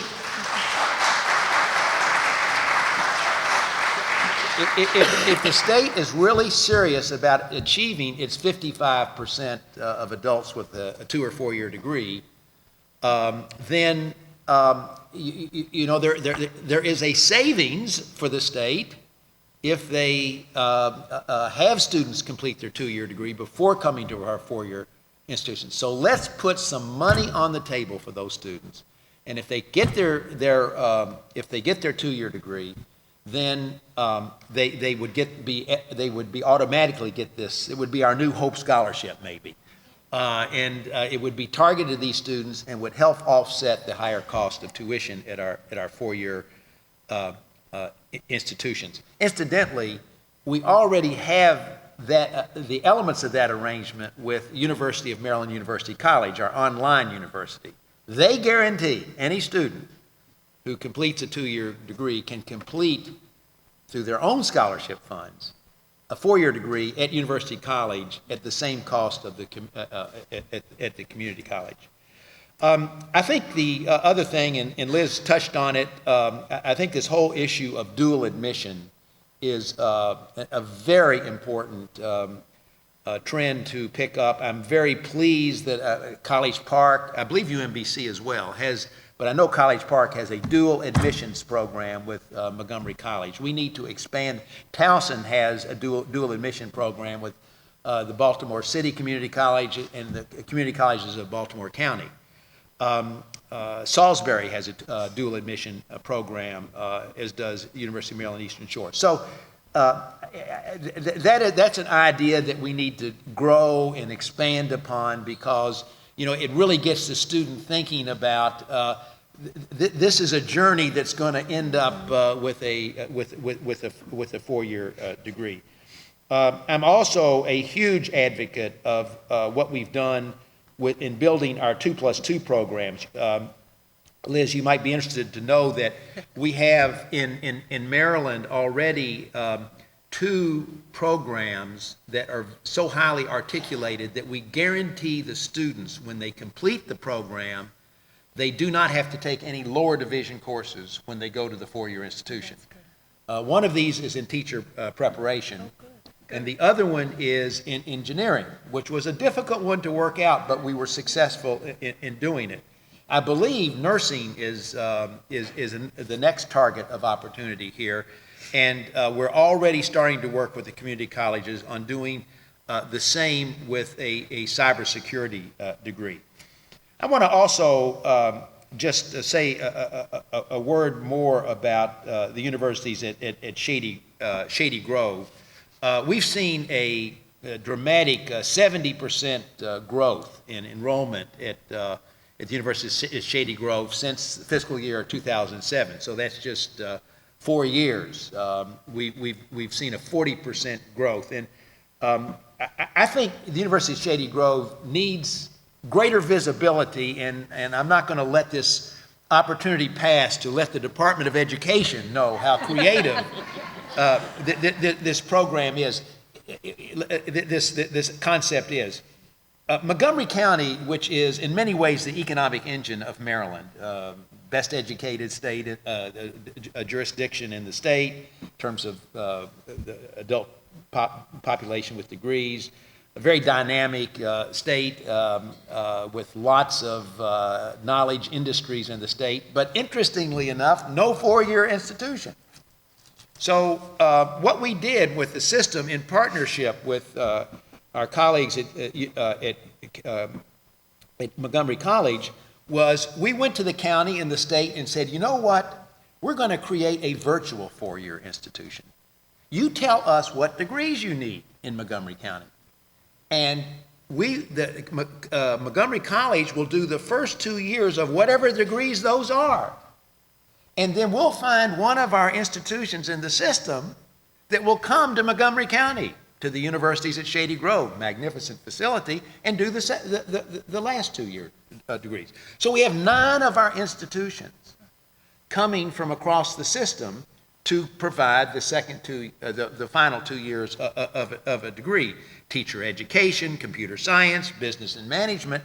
And to show you how sophisticated this approach is, one of the hospitality industry, Marriott is located here, hospitality industry is huge in Montgomery County. So we have a hotel management program at the University of Maryland, Eastern Shore. They do, our colleagues at Montgomery College do the first 2 years of hotel management. People come up from the Eastern Shore to do the last 2 years. Similarly with occupational therapy. There's only one occupational therapy program in the entire state of Maryland. That's at Salisbury University. They provide that in partnership with the Montgomery College, that degree. So I just want to say today that we have just an ironclad commitment to growing the universities of Shady Grove in partnership with Montgomery College. It's a great concept. Going to the graduation ceremony there is one of the most exciting, emotional experiences I ever have in education. I'd rather go to that commencement than any other commencement, because the human stories there are just so powerful and dramatic. We have a great thing going with the University of Shady Grove, and we want to grow and expand that as we look to the future. So that is definitely a trend that I am interested in. I think one of the things that's interesting is that both of you have talked about how the partnership can't just be with higher education, but that the governmental entities have to be in partners. And the business. And the business community. So I thank you for that. We have time for some questions, and we'd like to invite some. Dr. Levine, I believe, has the first question. I have 2 questions, if I might. The first is I see an inconsistency in what's being said about maintaining momentum, having partnerships, and yet insisting on completing an AA degree.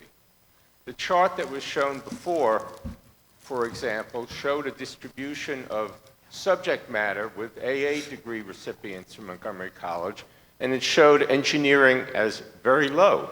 Well, in point of fact, we produce many engineering students, most of whom transfer to College Park or to Baltimore County, but they don't wait around for their final degree.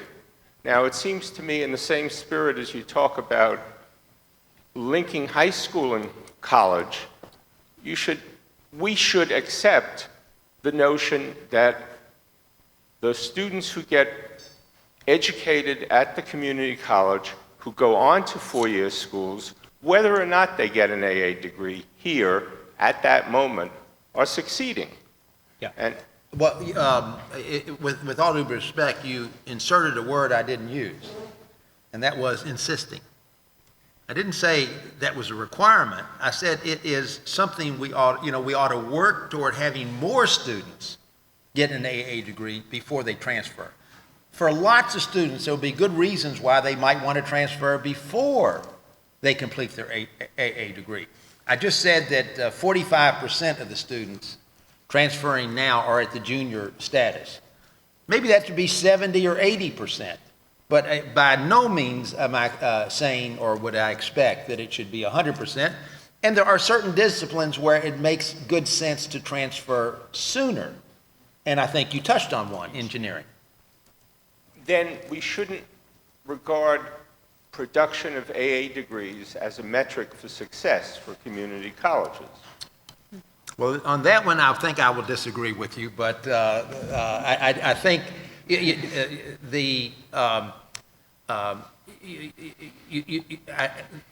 I just think that in this day and age, the accountability that and the expectations of increased degree productivity for good reasons will enforce upon all of us a need to improve the percent of our students who start and end up with a degree.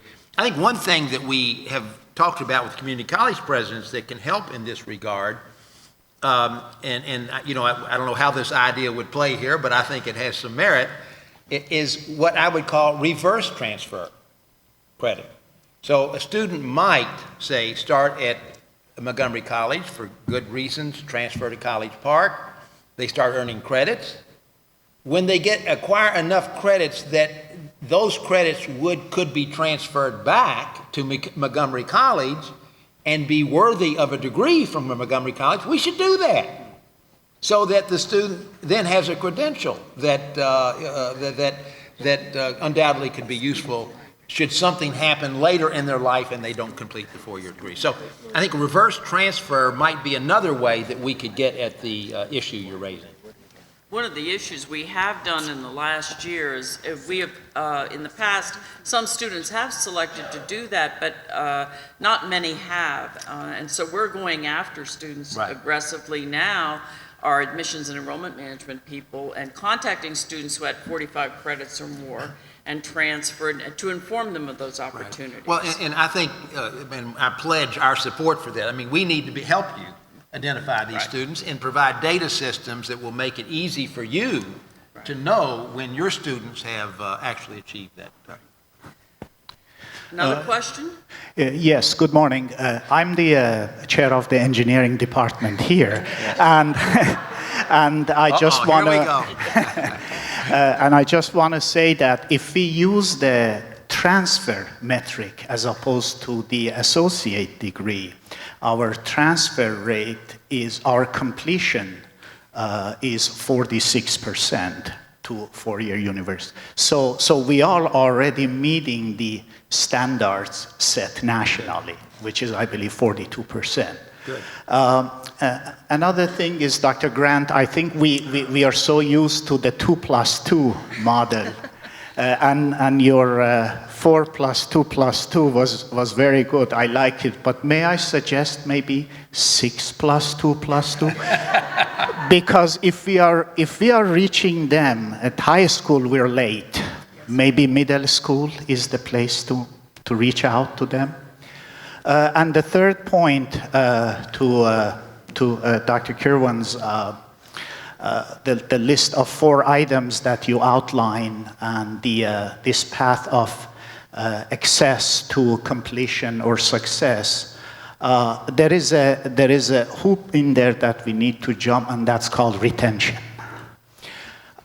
So that and that's the challenges that we face here at 2-year schools and 4-year schools. Yeah.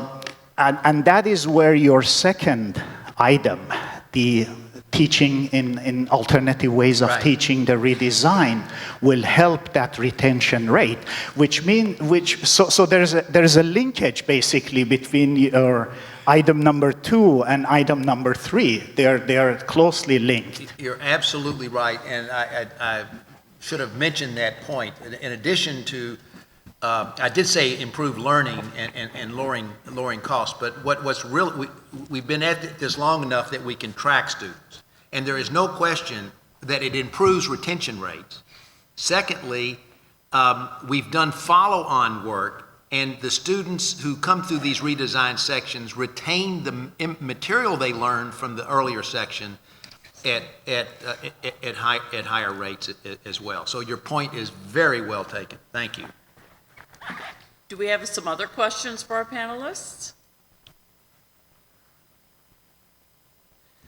While we're waiting, I'll second the middle school piece. And somebody's going to catch me up on early childhood at some point, I'm sure. But we lose, from my understanding, the students who drop out, a third of them drop out in the course of their career in 9th grade. And the reason why is because they've come out of middle school and they're not prepared for 9th grade. And so those transition pieces are so important. And we're trying to create some 9th grade bridge programs and things like that in the same way that we want to bridge from high school to higher education. And actually, a lot of the education officials out of the Bush administration have pulled together. I think Laura Bush has led a lot of this effort, but they're creating a new initiative around middle schools matter that I think we'll hear about more in the coming months because of that. May I ask the panel how they feel about the challenge to a school year concept? That's a great question. As I call it, the agrarian model. Yeah. Higher education, it seems that the for-profit schools have broken that higher education model of the agrarian system.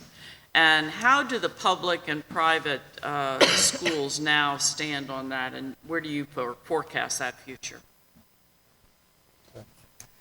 I'm glad you brought that up because I think in K-12 it's going to be dramatic, and I'm not sure what it's going to look like, but most people think we're going to go to some sort of blended learning where we're in school buildings for part of the time, we're online for part of the time. But I think one of the most interesting trends is the move to competency-based pathways, that you progress based on what you've learned, the performance-based assessments, rather than, as you say, the agrarian model, the Carnegie units, you earn a course credit for being in class for a year. You actually could earn a course credit for actually learning a year's worth of material instead. I think because of the technology, because software and learning systems have become more sophisticated and advanced in the last few years, we have the opportunity to move to that more. And what it's going to open up is the re-engagement of kids who've left school. Because you can't bring a 17-year-old and put him back in 9th grade math and have him do a year of math. It's just a ridiculous proposition. But you can have him learn 9th grade math. And those sorts of opportunities that way.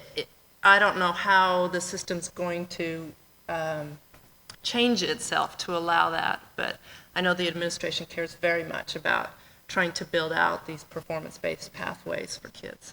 You know, I think it's especially relevant, certainly for higher education. I'll say a word about that in a minute, but for the K through 12 sector, I believe, maybe somebody can refute this, but I believe we have the shortest school year in K through 12 sector of any industrialized nation. It's certainly one of the shortest.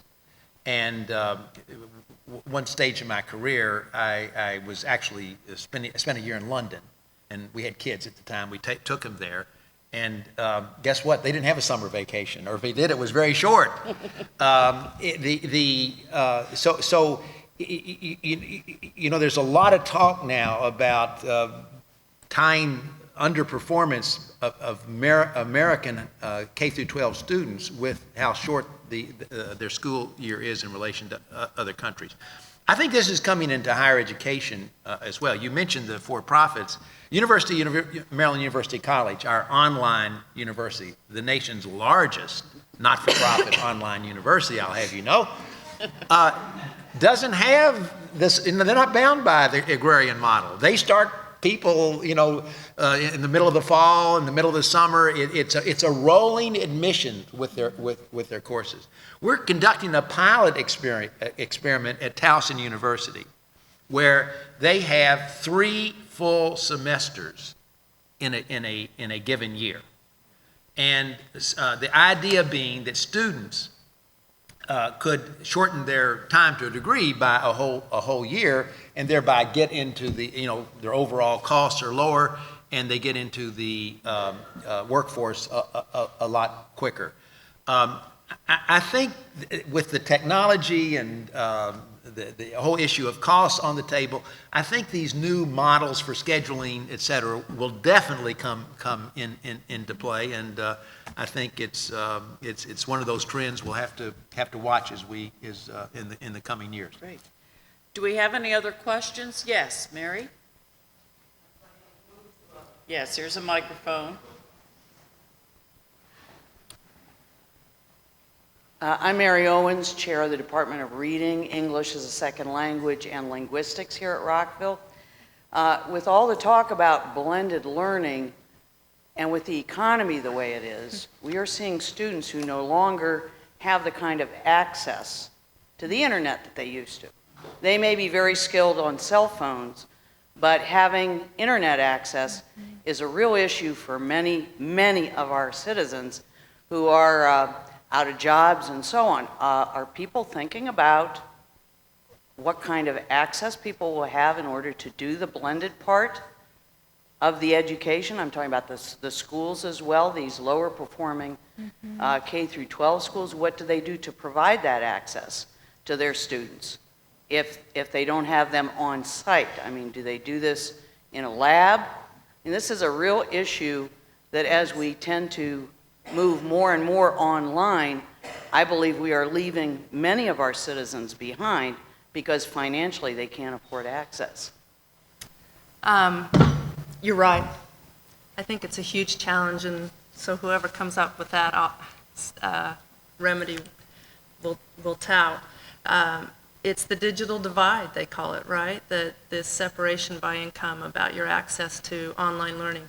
In the K-12 sphere, we have the advantage of not having to rely on their resources at home. So there is, there are equity functions within the systems that are trying to even out technology across schools, from those that are low income to those that are higher income based schools. So, we're trying to even out that equity. We're trying to put resources in so they are they're able to access this sort of thing. It's a lot of resources, though. I mean, keeping up computer systems is an expensive proposition. One of the things that is, this rocket ship learning, one of the things that's fascinating about that model is they do learn in a lab. So the kids go in and spend their time there. And when I speak of blended learning, some of it's online and at home, but we're still doing place-based learning within a school, a brick and mortar building. But they go into a lab, and one of the things that does is that you don't need a certified teacher in a lab setting. You can use a college graduate who's just out of school, who helps monitor what the kids are doing while they're working on their computers. And then the kids leave and go to the classroom. Well, what that does is it changes the cost structure of the schooling, so that now you've freed up some funding because certified teachers are more expensive. And so you can use that money for technology to try and keep that moving along. You can use it to pay teachers more, so you get higher quality teachers in the classroom. You can free up teacher time so they can collaborate together and talk about students' needs and come up with some responses that way. I think you bring up a huge issue, and people are grappling with it. I don't know that the answers are there, nor do I think they're out of certain pockets. We've got these pockets of excellence and ideas around the country, but it certainly hasn't diffused across the system. Dr. Grant, after this session, I'm sure some of our math people would like to share with you the blended learning model that they've developed that we implemented in pilot stage this spring. That will be going full scale in the fall. Dr. Kerwin, do you want to have some closing remarks? Well, I'm very intrigued by the last question, and I think those of us who are so surrounded by and engaged in the internet tend to think that it is ubiquitous. Everybody is having that kind of access, and of course, lots of people are. But I do think you raise a very, very important issue. One thing that perhaps offers some hope in the state of Maryland is that the federal government has a huge program back when the federal government was actually making investments in things. You remember those days?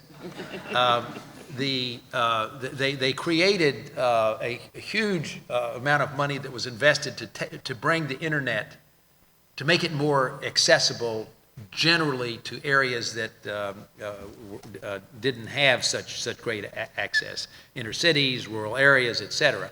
And the program was called BTOP, B-T-O-P. I don't know what it stands for, but anyway, that was the acronym.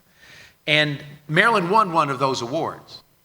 And we are the University System of Maryland is working very closely with the state government to take high-speed internet connections into the inner cities. Coppin State University has one, and they are providing internet service for their surrounding community, not just for the university, but for the citizens that live near that inner city campus. Also taking internet out into rural areas, Western Maryland, Eastern Shore, et cetera, with very high-speed connections. But, we're the ones who created the internet, and yet, once again, other countries have passed us by in terms of the penetration and the use of the internet, and it's obviously an area that we need to put a lot of focus on, because it's just going to be such a differentiator in terms of the quality of the education and other things that we can deliver to our citizens. Thank you, Dr. Kerwin. Would you like to make any other closing remarks? Just to say thank you. Thank you for being engaged on the conversation around K-12 and the challenges we face. And I don't think I can overemphasize what community colleges can do to create pathways for children out of the high schools. I mean, this is one of the most exciting things that's happening, I think, in education right now. And so you're partnering with your local schools, and particularly to help those kids who are struggling, is going to help change things. I think in some fundamental ways. So thank you for being part of the conversation. Thank you very much, both of you, for your excellent presentation. Nice to be with you. It's really fun to do this with you. Thanks.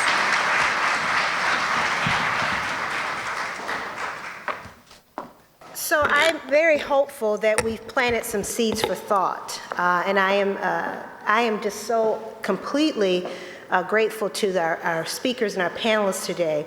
We heard, I think, phenomenal data about our area from Dr. Fuller this morning. I want to thank Dr. Long also for the great work that he provided in contextualizing information about Montgomery College specifically. And then this phenomenal panel from Dr. Curran and Dr. Grant, and thank you, Paula, as well, for your facilitation of it, I think was masterful in providing the broad strokes that we want to think about. So what we're going to do right now, Kathy's going to come here and give you some logistics, is now it's time for you to start processing what you've heard this morning as it relates to higher education, and then help prepare us for our conversation that we're going to have this afternoon around workforce development. So with that, I'm going to turn it over to Kathy in one moment, but I do want to acknowledge two other of our trustees who arrived here earlier who I did not mention. Our student trustee, Jonathan Jays Green, who was here with us this morning, and then, of course, our board chairman, Mr. Steve Kaufman, joined us as well. So I want to thank our four trustees who, again, are deeply invested in this conversation.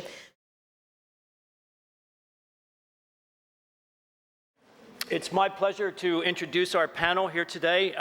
First, let me introduce Susan Bateson, who is Senior Vice President for Human Resources at Human Genome Sciences. Next to her is Charles Hess, who is the owner and Chief Executive Officer for Hess Construction and Engineering Services in Gaithersburg. And then we have Steve Bauman, who is Vice President of Global Market Talent Acquisition for Marriott International. And finally, an old friend of mine, Barbara Kaufman, who is the Director of Division of Workforce Services at the Department of Economic Development, Montgomery County Government. Thank you. Okay, I'm going to start the questions. I'll give you 2 questions to get started with. First question is, what are the challenges and changes and trends facing your organization? And second question, which you can answer after you present the challenges, are what do you anticipate how do you anticipate responding to these challenges? Okay. Start with you. Okay. Are we all set? Great. Thank you very much. I'm very pleased to be here and representing Human Genome Sciences. There are a few challenges that we are facing in our industry from a talent acquisition perspective. The first is the economic climate. Generally speaking, it takes a special kind of person to choose to work in the bioscience industry because many of the companies, especially here in Maryland, are small to mid-size. Many of them are pre-commercial. We are just recently commercial. And so there's quite a lot of career risk. You run the gamut from a drug fails and we do layoffs, or in some cases companies are acquired and they move the company out of the area. And so this presents a career risk for folks. And while that's the downside, there's clearly the upside of sometimes things work and you get to save patients' lives. But that kind of career risk makes it difficult to recruit people who aren't willing to take that risk. I think another risk is always location for any industry, and that's not specific to bioscience. And as a citizen of this region, the importance of things like affordable housing, reasonable commutes, diverse populations, those issues, the quality of life issues in our region are critically important. And especially now with the economic climate presenting house sale challenges. We recruit nationally, internationally in some cases, and the fact that people can't sell existing homes and move to this region is an enormous hurdle. Another challenge is that in the hiring arena, we need to be flexible. Our needs change year to year. In 2009, for example, HGS dropped by 50 people. But last year we hired over 300 people. This year we've already hired 160 and we're still recruiting for 50 more. So we go up and down, and some years we're recruiting salespeople, other years we're recruiting research and development folks. But there are a couple of other challenges that are in our industry. One is making sure that industry leaders are involved in the development of programs across the secondary and post-secondary spectrum. Because if the programs are not geared toward what we need in our industry, the talent coming out will not be as qualified. And so that's really critical to us. Another thing is another important challenge is the sustainable funding of higher education. If we don't have that, these programs will not be as good as they can be. And so that's a critical statewide initiative that needs to be to be focused on in terms of creating sustainable funding. And then the last point I would mention is the importance of educating teachers about careers in bioscience. For many of our teachers in the early school years, high school, don't know about many of the careers in bioscience, and so they're not able to encourage students to study the right programs. So for us, an important focus has become how do we help prepare teachers? So those are some of the challenges we're facing. How are you going to address them? There are several ways. We're doing a number of things with Montgomery College. Collins-Jones is an example of our partnering with Montgomery College to be sure that the programs offered here meet our needs as an employer. We're also doing work with the universities at Shady Grove, which is the Regional Education Center that has programs from 9 of the USM institutions.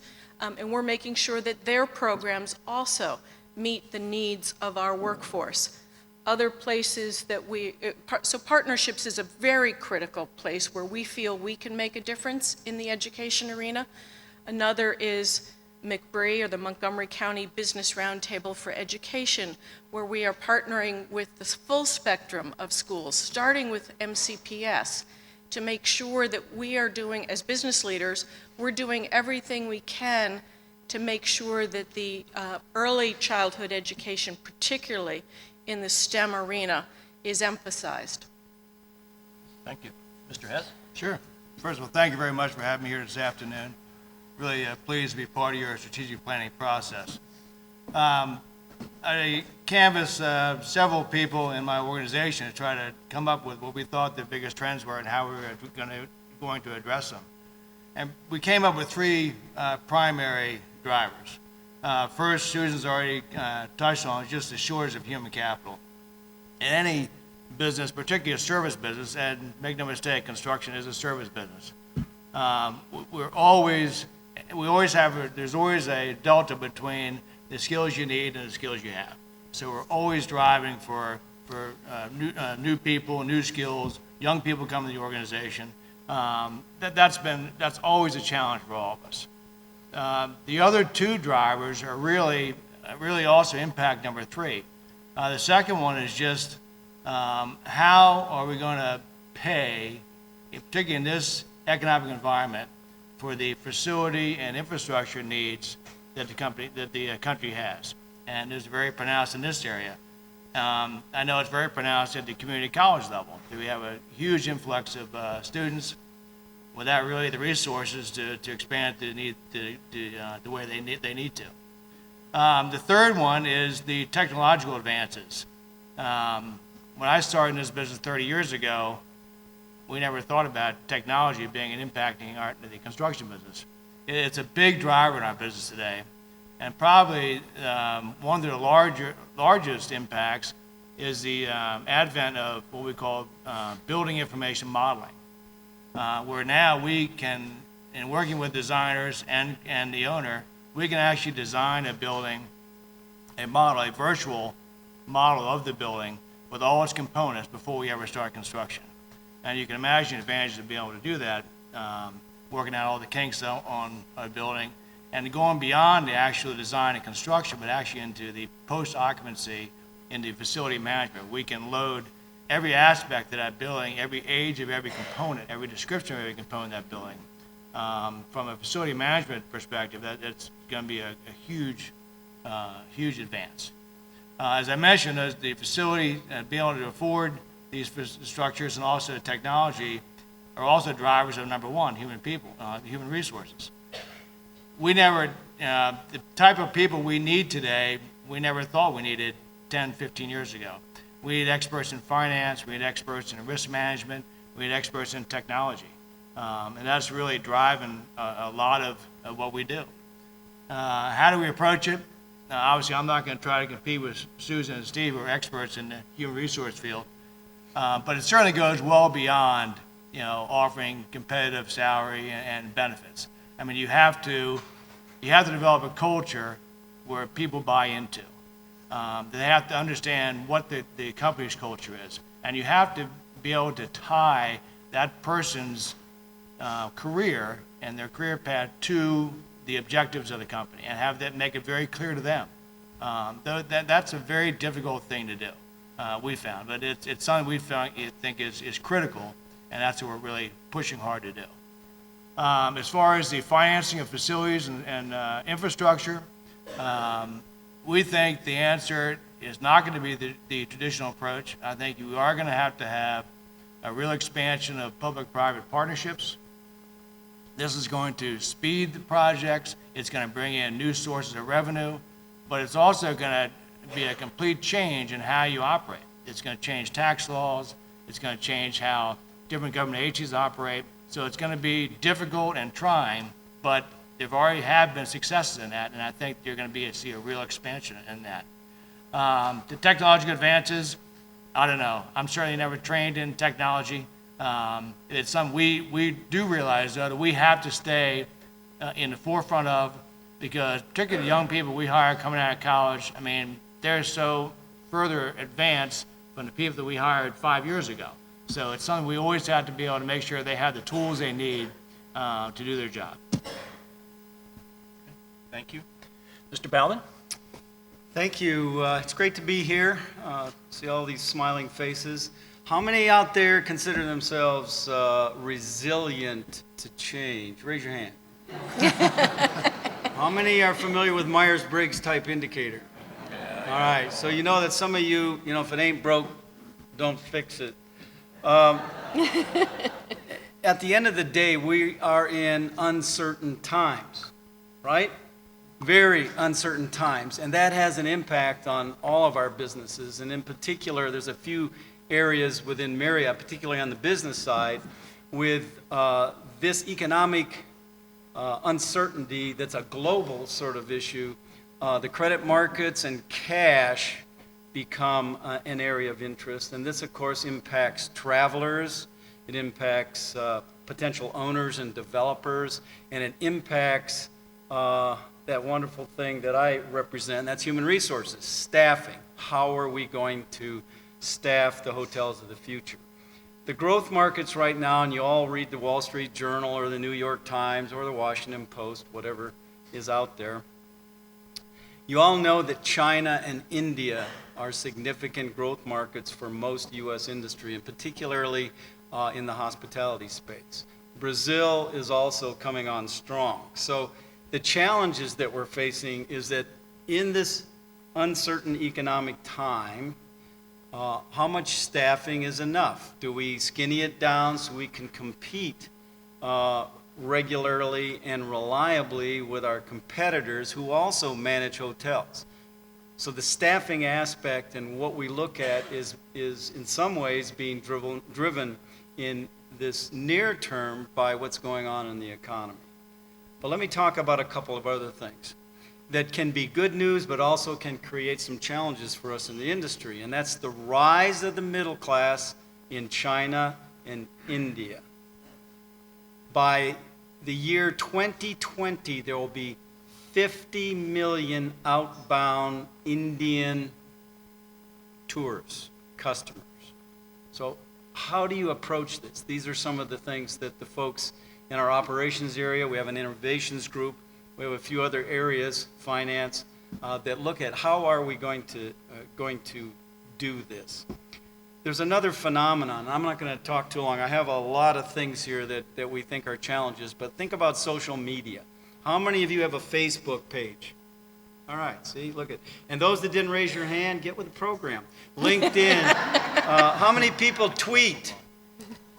Hopefully you're smart enough not to, put photographs and things up there that you wouldn't want someone to see, because something that these youngsters all know, anything you put up there on the internet is discoverable, as the attorneys would tell you, so you have to be careful. But with the transparency of social media, this can create some challenges for us, because we notice that we have a lot of information. If a customer is having a bad experience, they can tell the world about that bad experience, right? So it's how do you manage this? How do you approach it? And these are all the areas that fortunately we have some really, really bright and energetic Gen Y and Gen Xers working on that solution, because they use it day to day. So I'm gonna be quiet now. I have some other things potentially a little later on, but I'm gonna turn it over here to Barbara, I guess. Well, if you have a couple more challenges, how are we going to address it? We've got times, yeah, and how will you address them? Sure. In terms of the business model, I'm not going to sit here and disclose my political leanings, but until we clean up this mess globally in terms of how you're going to pay for things and so on and so forth, there's still going to be uncertainty. And in our business, again, it affects travelers and the desire of companies to send people to meetings and so on, and also can affect others that would be in our development pipeline. So those issues will be addressed hopefully over time as our government and the governments of some other countries in the world get their collective acts together. In terms of the staffing issue, we have a partnership with a recruitment process outsourcer and they do the lion's share of our staffing and have provided a level of expertise. And this partner is Aon Hewitt, I can tell you that. They brought a level of expertise that have provided our HR community more time in the more strategic planning area and figuring out what to do with the organizational design of those properties and so on and how they would staff than spending time in transactions. So that's been a real help to us. We also, in terms of the social media space that I mentioned that has created some issues, we have, when I say issues, merely it's again transparent. You never know what's going to come up there. We've put into effect a whole strategy around our social media. We have our own pages. Marriott has a very extensive e-commerce area that addresses these things. So I'm good for now. Okay, all right, thank you. Or Ms. maybe Kaufman. bad. We could talk about work-life balance too as a challenge today, because the Gen Ys, the kids that are in this school, in our universities, they don't suffer from the same paradigm that, and as I'm looking out there, and by the way, I'm in the mature generation, not baby boomer, but I'm in the mature generation. We work 12, 14 hours a day. As some of you may know, I'm a retired Army officer, and there was no time, it was 24/7. And it's 10, 12, in the hotel business, everybody works. But that paradigm doesn't work with these young kids. If the work's meaningful, they'll work, but if it's not, they're not sticking around while the boss is still sticking around. So it's understanding that, and I have a group, University Relations and Recruiting, that goes out, and we go to, probably 60 different universities with hospitality programs. And it's really targeting, it's getting in the heads of these kids, it's delivering and having a value proposition that resonates with them. And it's not, you're going to be working 12 to 15 hours a day, which may be the reality, because we are in the hotel business. They're open 24/7. But in general, it's being able to address the needs of that generation of kids, letting them know that it's meaningful work, that know they're not going to be a vice president after shadowing me for a week.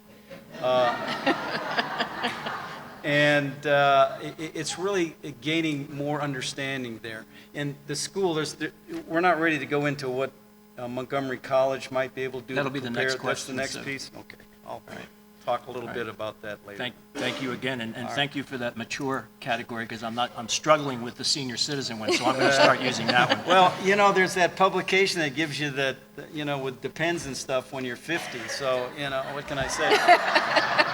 I was on their board for a while. I suggested that the demographic of the magazine, they should probably think about a 50-year-old as not exactly, you know, ready to pull the plug. So.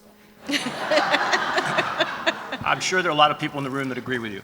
Thank you. At any rate, Ms. Kaufman, would you like to share your thoughts with us, please? Sure. I'm delighted to be here.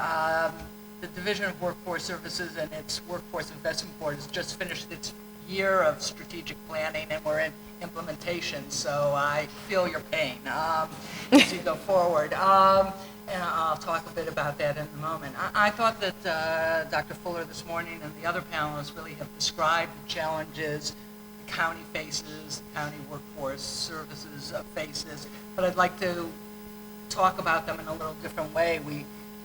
Probably the biggest challenge I heard this morning, heard here, is about skills mismatch, skills upgrading. And really, what do we mean when we talk about that? And that's gets to one of our challenges, is that you're talking about basic skills, you know, the literacy and numeracy, but you're also talking in this county about English as a second language, talking about the workplace basic skills. Can people show up on time? Can they independent thought? All of those kinds of things that employers tell us they're looking for. And then, only then, can you really talk about the occupational skills. So when we talk about the skills mismatch, we really have to be careful about what we're talking about. And really one of the challenges is aligning all of that, because I think these employers would say they need someone with all of those skills. So that's a fairly large challenge of meeting those skills. The second, this morning, Dr. Fuller talked about the federal spending, and yes, and what's happening with that, and implied it had much to do with employment, but I worry about it on several levels. Certainly, what is happening with federal spending is going to affect all of these companies, from research to stimulus, not stimulus, the infrastructure that Mr. Hess talked about. And certainly in Montgomery County, we're home to 19 federal and military installations, so there is a great deal of spin-off here. And we saw that with the business services, administrative services that he talked about. And so that is going to be a real challenge for us and how we meet that. And I personally, since the majority of my funding is federal for the workforce programs, worry a lot about that. And then we heard the challenge, heard about general economic conditions, and I worry about it in respect to what it means for entrepreneurship and people starting businesses. I think it's had a chilling effect in any, you heard a little bit about it, a chilling effect in anyone thinking about moving forward, and that's the kind of growth we need. We need people coming out of these federal installations who have research that can turn into promising businesses and help our economy.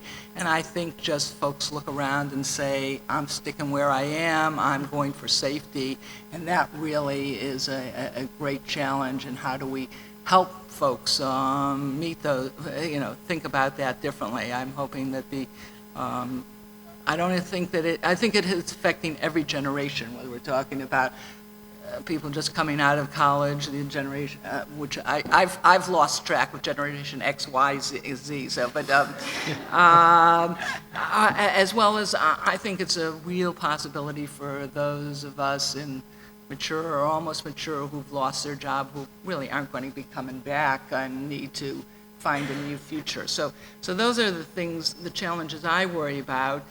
How do we meet them? How are we meeting them? Well, for us in workforce services, we, in doing that strategic plan, are determining the industry clusters that we want to work in. We're working with our strengths, where we think the short term for us, 3 years, growth is going to be. We are turning the way we do business on its head, in that always in this county, we thought of dual customers. We help individual job seekers find work and get training to find that work, and we help businesses. We are changing that to make businesses our primary customer. We assume if I can help these 3 companies with their needs, it's going to help the individual job seeker. We are looking to align our workforce development, economic development, and hopefully with our educational institutions, so we have a shared vision, a shared goals, shared mission. And so I'm happy to share the fruits of our strategic plan with the college as we move forward. So those are my challenges. They're not different, they're just slightly in terms of how they affect me. Okay, thank you. Third question is, what do you see as the role of Montgomery College in partnership with you, addressing those changes, challenges, and trends that you just mentioned? I came with a number of areas that I think Montgomery College can be helpful. The most important is improving the program articulation between your programs and 4-year programs at the universities. We must have more highly educated workers in our field. And so the better prepared your students are to continue their education, they may not choose to right away, but when they come into our company, they're going to need those same skills in order to learn what we teach them on the job training. But many of your students, when they come to work for us, will then begin the second half of their 4-year program because we have tuition reimbursement. And so the students' ability to succeed in those programs, the second half of their 4-year education, are really critical. The second that I would suggest is involving industry leaders in program development and the development of specific courses. The reason I suggest that is if you are teaching students, for example, in the biomanufacturing area on equipment that we don't use in this region, then your students are going to be less prepared, and it takes us longer to train them, and therefore they are less desirable hires. The third area is the importance of building qualitative skill development, and Barbara referenced this, in every aspect of a student's educational experience. And I would take this straight down the years of education, because skills such as teamwork, creative problem solving, critical thinking, entrepreneurship, innovation, those are skills that are going to be very important in the workplace. So the more experiences they have during their education years, for example, internships or exposure to careers, the better off they will be when they come into a workforce, into the workforce or into a company like ours. Another area that Montgomery College can help with is reaching backwards into students' schooling. So helping us make sure that high school students get greater exposure to different careers will help them be encouraged, motivate them to stay in the education track. This is particularly true in the STEM area. We need to reach even further back than high school. We lose so many of our students in the sciences and math in middle school or earlier. And if they get off the track at that point, it is very hard for them to catch up and to get jobs in the emerging industries. So Montgomery College's role in helping to reach backwards into the school communities is critical. And then the last comes back to another point that I had made earlier around partnering on teacher preparation. What can we be doing statewide, community-wide, in making sure that the curriculum that teachers are working from in Montgomery County Public School System it works with your program, which then works with the second half of the four-year programs. So those are 5 areas where I think Montgomery College has a very important role in making sure that our workforce is educated. Mr. Hess? Sure. We are currently exploring some partnerships with Montgomery College to help with some industry-specific training and certifications, such as LEED, which is your sustainability accreditation preparation. We also some project management, also pre-construction, estimating service, these types of things. But Susan, and these are all critical skills that we need, which are very industry specific. But Susan made a very, very good point. To be successful in business requires more than specific skills. And probably the most critical one is communication skills, both written and orally. And I don't mean communication in giving presentations. I mean, in our industry, it means being able to communicate with people with advanced degrees all the way down to people with an 8th grade education, and being able to work with people and have them understand you and follow you. Those are the kind of communication skills that we need, and that is a very difficult skill for a lot of young people to learn, anyone to learn. We have found that to be something that we have to focus on with a lot of young people coming out of school. In addition to this, their written communication skills, I would say, are probably certainly not up to par. And we definitely need to work on them as far as how they write succinctly. It's been a challenge for four-year college graduates. So again, the industry-specific training is very, very important, but it takes much more than that if you're going to advance your degree. And communication, to me, is probably the most important. Okay, thank you. And thank you for being polite and saying that the skills were not up to par, which is probably... Mr. Bauman.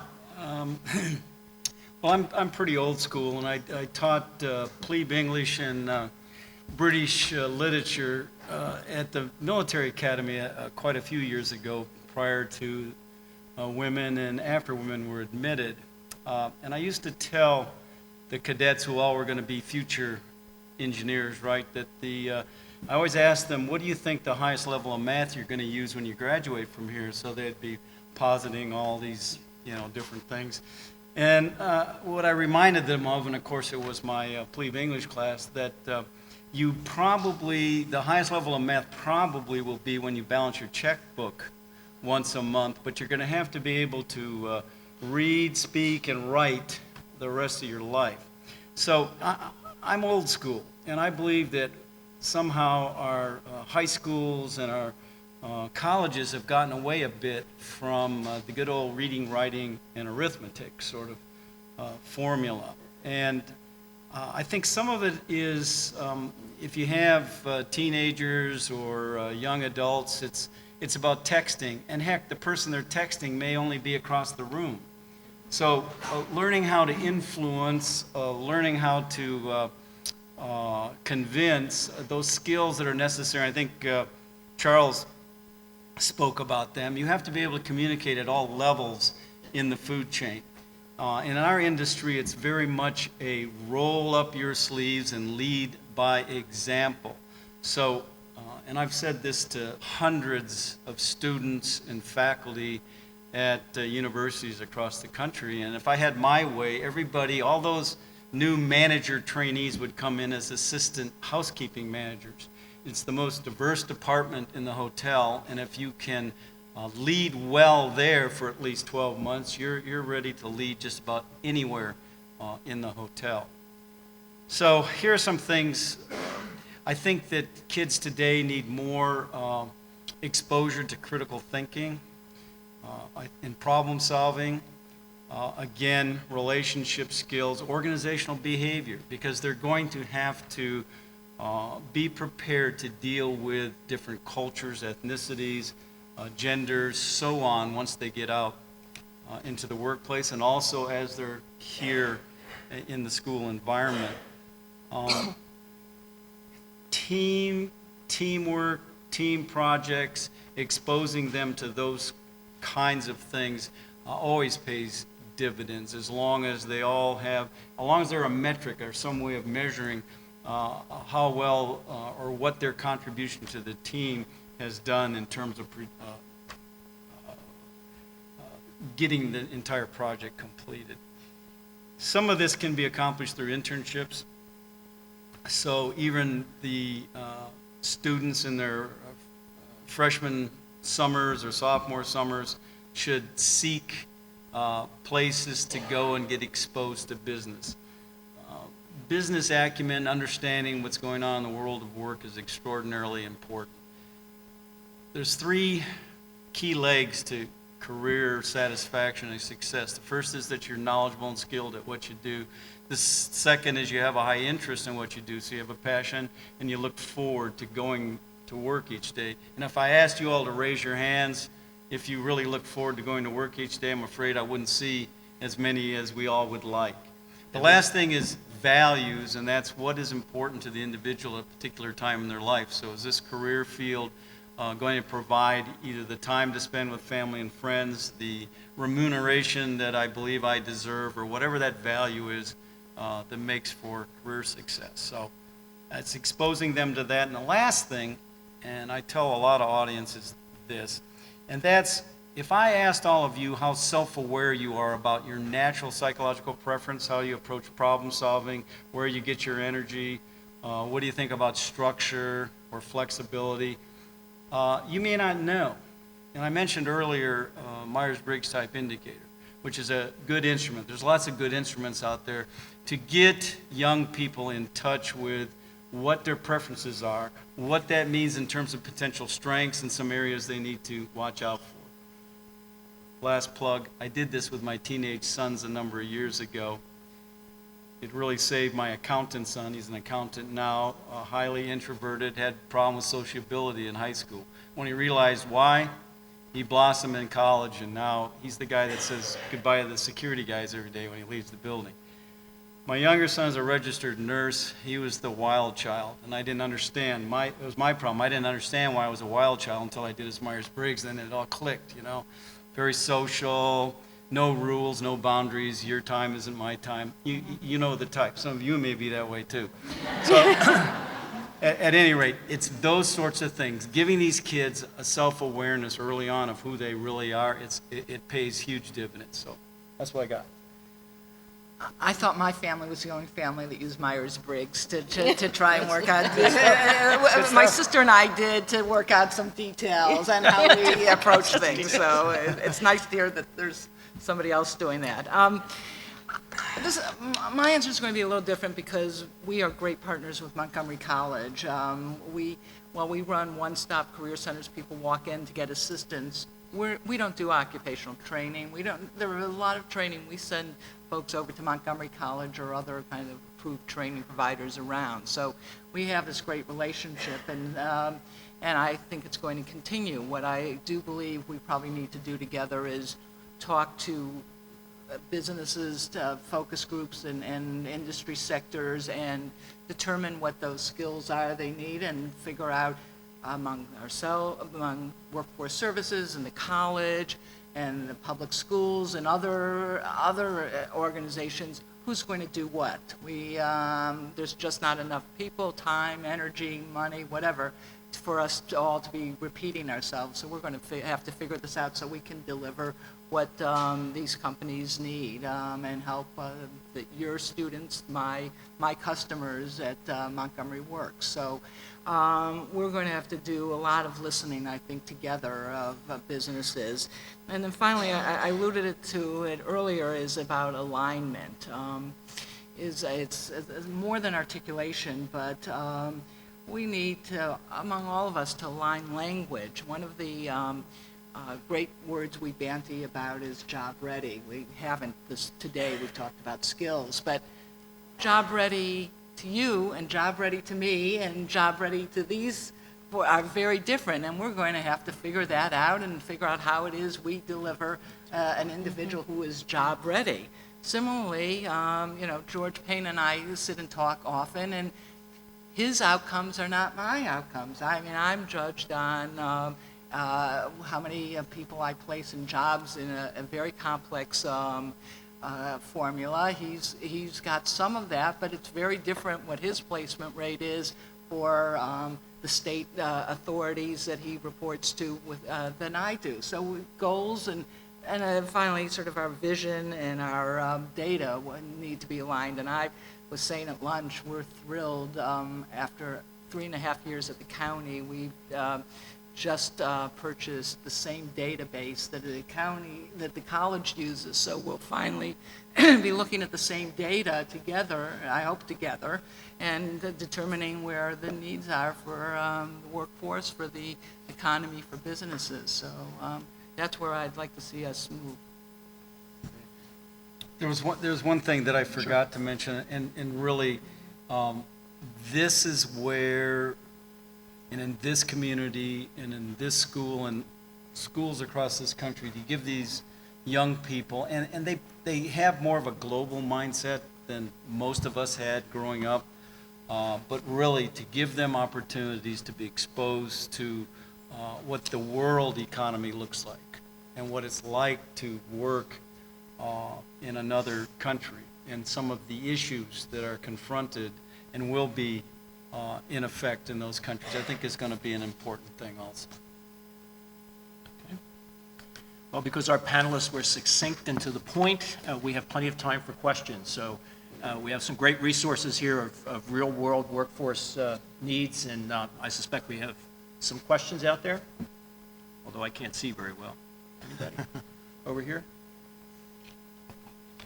My name is Unu Cheng, and I'm the Dean of Science and Engineering Mathematics on this campus. Thanks for your valuable comments. Actually, I agree with most of it. And I do have a question. This morning we learned that for the next 10 years, job market analysis shows that about only 3% of the new jobs will require associate degree, while 37% of them require bachelor's degree and 58% on just high school degree and GEDs and so on. In my experience, I was an NSF program director actually on Advanced Technological Education, AT program, which is Technician Education Program. I believe that a lot of these technician level jobs require probably only associate degrees. But the industry, such as the biotech industry and so on, most of them require, especially chemical industry, require a bachelor's degree, even though practically associate degree is enough. How could we approach the industry and saying that, look, is that really true? And then we have very high quality program. Would you be able to take associate degree? Is this something we have to do, or what's the best approach for that? I can take that because we have direct experience with Montgomery College on this very issue, and I know it's important to you as well as to us. HGS started originally in our manufacturing facility with master's degree students. And the reason for that is that we were starting up a plant. We needed people who could be creative problem solvers, who could think across the whole business as we started that up. We started moving down the educational scale as the plant came online, and we had some of our processes in place. So we started hiring more bachelor's degrees. More recently, we hire considerably more associate degree folks. But part of that will always cycle, depending upon what the challenges are. The part of why companies look for greater education is that additional 2 years of maturing and qualitative skill development is really critical. And it also embeds in the student a desire to learn. And if they come to us with a fully flowered desire to learn, they are better at learning what we have to teach them as well. And so when you think about our manufacturing facility, for example, if someone makes a simple error, like turning the wrong valve, we're talking about millions of dollars worth of product going down a drain. And that kind of training means that we need people who are skilled and paying attention. And so we make sure that our workforce is balanced between the various degree levels. When I started in this business 30 years ago in the construction industry, many people did not have college degrees. As a matter of fact, most people did not. And I would say many of the top management in construction companies did not have college degrees. That has changed dramatically. And today, where there's a big emphasis in hiring bachelor's degrees, kids with bachelor's degrees, is because the sophistication of the industry has increased many-fold. That said, our industry, we still envision a lot of our employment needs being very well satisfied with associate degree candidates. We think there's, and we don't see that changing, but there has been a rebalancing, certainly in the last 10 years, where we had to get the number of bachelor's degrees candidates vastly increased, and so that has been a focus. Okay. Anybody else? I would only add that we probably need to understand in each industry the career pathways that exist from not. I'm sure if I looked at that list from this morning, there are in one industry you can start with a high school diploma or associate or bachelor's or beyond graduate school, and we probably need to explore that more with our industry partners so we can explain it to our customers, our students, that if you start here, that's not where you're ending up, and so they can help them move toward something. That's a good point. Obviously, we're not, I'm sure most industries are not, degree centric. Mm-hmm. We do need specific skills, and if those are well satisfied at the associate level, then that works very well for us. Any other questions? Back.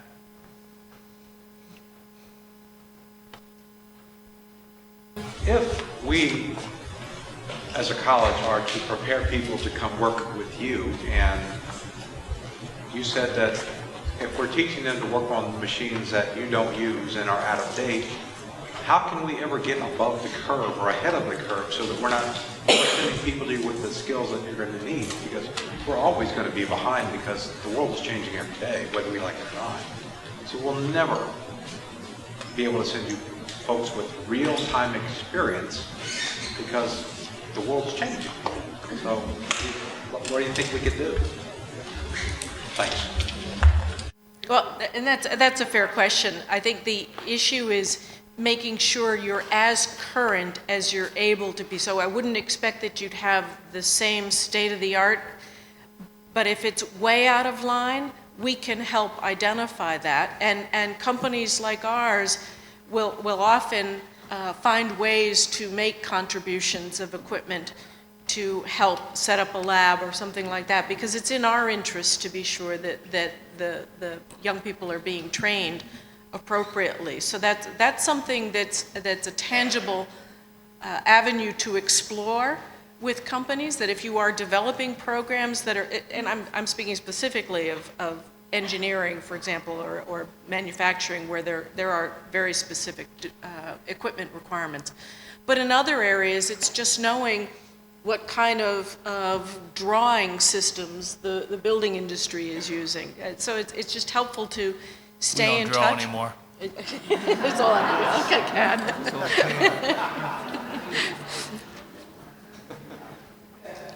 And I think most of us in industry are more than willing to talk with the colleges and folks who are training students about what are the things that would make a difference.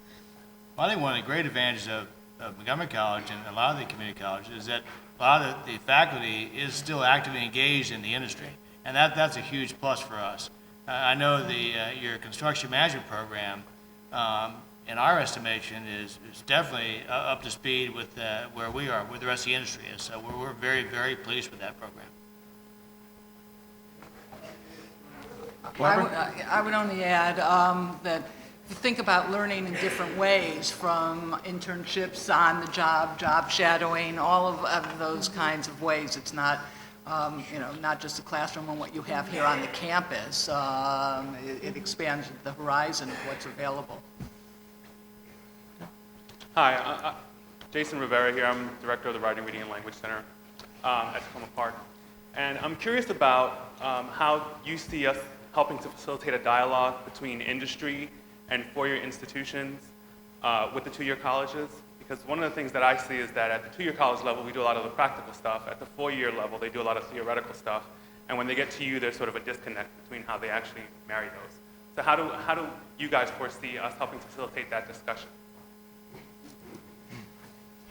Well, I think one terrific example is Devrion's participation on the board at the universities at Shady Grove, where that conversation is ongoing around how do we articulate between the two-year program here and universities at Shady Grove, where so many of your graduates go. And that's having a seat at that table and being part of that conversation with industry leaders, with other school leaders, is really critical. So there are pockets, and individual programs are doing the same thing. I know that's beginning to occur in the engineering areas. So there are lots of, and if there isn't that opportunity already in existence, as there is through the universities at Shady Grove, for example, starting one yourself, as Montgomery College did with us when it was clear we were starting to hire your graduates. Together we just came to the conclusion, why aren't we talking more about what do we need, what can you do? And so we have a much deeper relationship now. So taking the initiative to get to folks. Having a robust internship program is a internship program, I think, goes a long way at bridging that gap. Is anyone from the hospitality side here? There you go. There's a good and a strong relationship between the program here at Montgomery College and the University of Maryland Eastern Shore program at Shady Grove that's been leveraged well. And it's really about excellence. And the program here is excellent and provides a wonderful feeder into that four-year program. And yes, Marriott will hire a two-year associate degree individual. Although to piggyback on Susan's comment, it's helpful for them to get through that 4 years. It gives them maturity and exposure to other types of things that make them in many ways a more advanced or suitable candidate for an assistant manager job. Normally, a 2-year associate could come in as a supervisor, maybe an hourly paid associate at the desk, or another place in the hotel. So, I'll mention that. I have a question. I guess it's Oh, okay can I- for me can I to. just Oh, I'm add, sorry. I thought Richard? you were done. Just one other place where you can understand industry's needs is really in the industry certifications and licensing requirements. For a while, it was really taking off. I haven't been following it as closely as I should, but I think it's slowed down a bit. But many industries really in the last couple of decades made a concerted effort to try and define what their requirements are, and so that's a place to start for the conversation. Yeah, I'd like to ask if you see opportunities for Montgomery College to assist your businesses with your existing workforce. Are there things that we should be doing, could be doing to help improve your current workforce? I definitely feel. I mean, like, as I mentioned earlier, we are working with Montgomery College to try to develop a program. We're in the middle of revamping our training program at our company, and so we are in talks with Montgomery College right now to see where they can fit in as far as helping us train our existing workforce. And this includes things such as pre-construction services, estimating services, and some of the accreditations which Barbara mentioned, which all our people need to get. So I think there's a real role there. Okay. Any other questions? Yeah, I have one. Down here. Howard? Yes. I was very struck by the series of things that you, as Susan described, were qualitative skills that you see as something that the college can certainly continue to strengthen in our students. And probably because of my own background, I was particularly struck by the comments on communication, in particular writing and speaking. I'm very interested in hearing you talk a little bit about what your perceptions are about the deficits that your new employees are bringing into the workplace. I mean, there's probably any number of us who could offer a very interesting observation of our own experiences and perceptions about what we see there. But I want to particularly hear from you as those folks who are in the workplace receiving these students. How would you describe, short of saying inability to write, or I'm curious how you categorize those areas that become problematic in the workforce or in the work environment? Let me tackle that a little bit.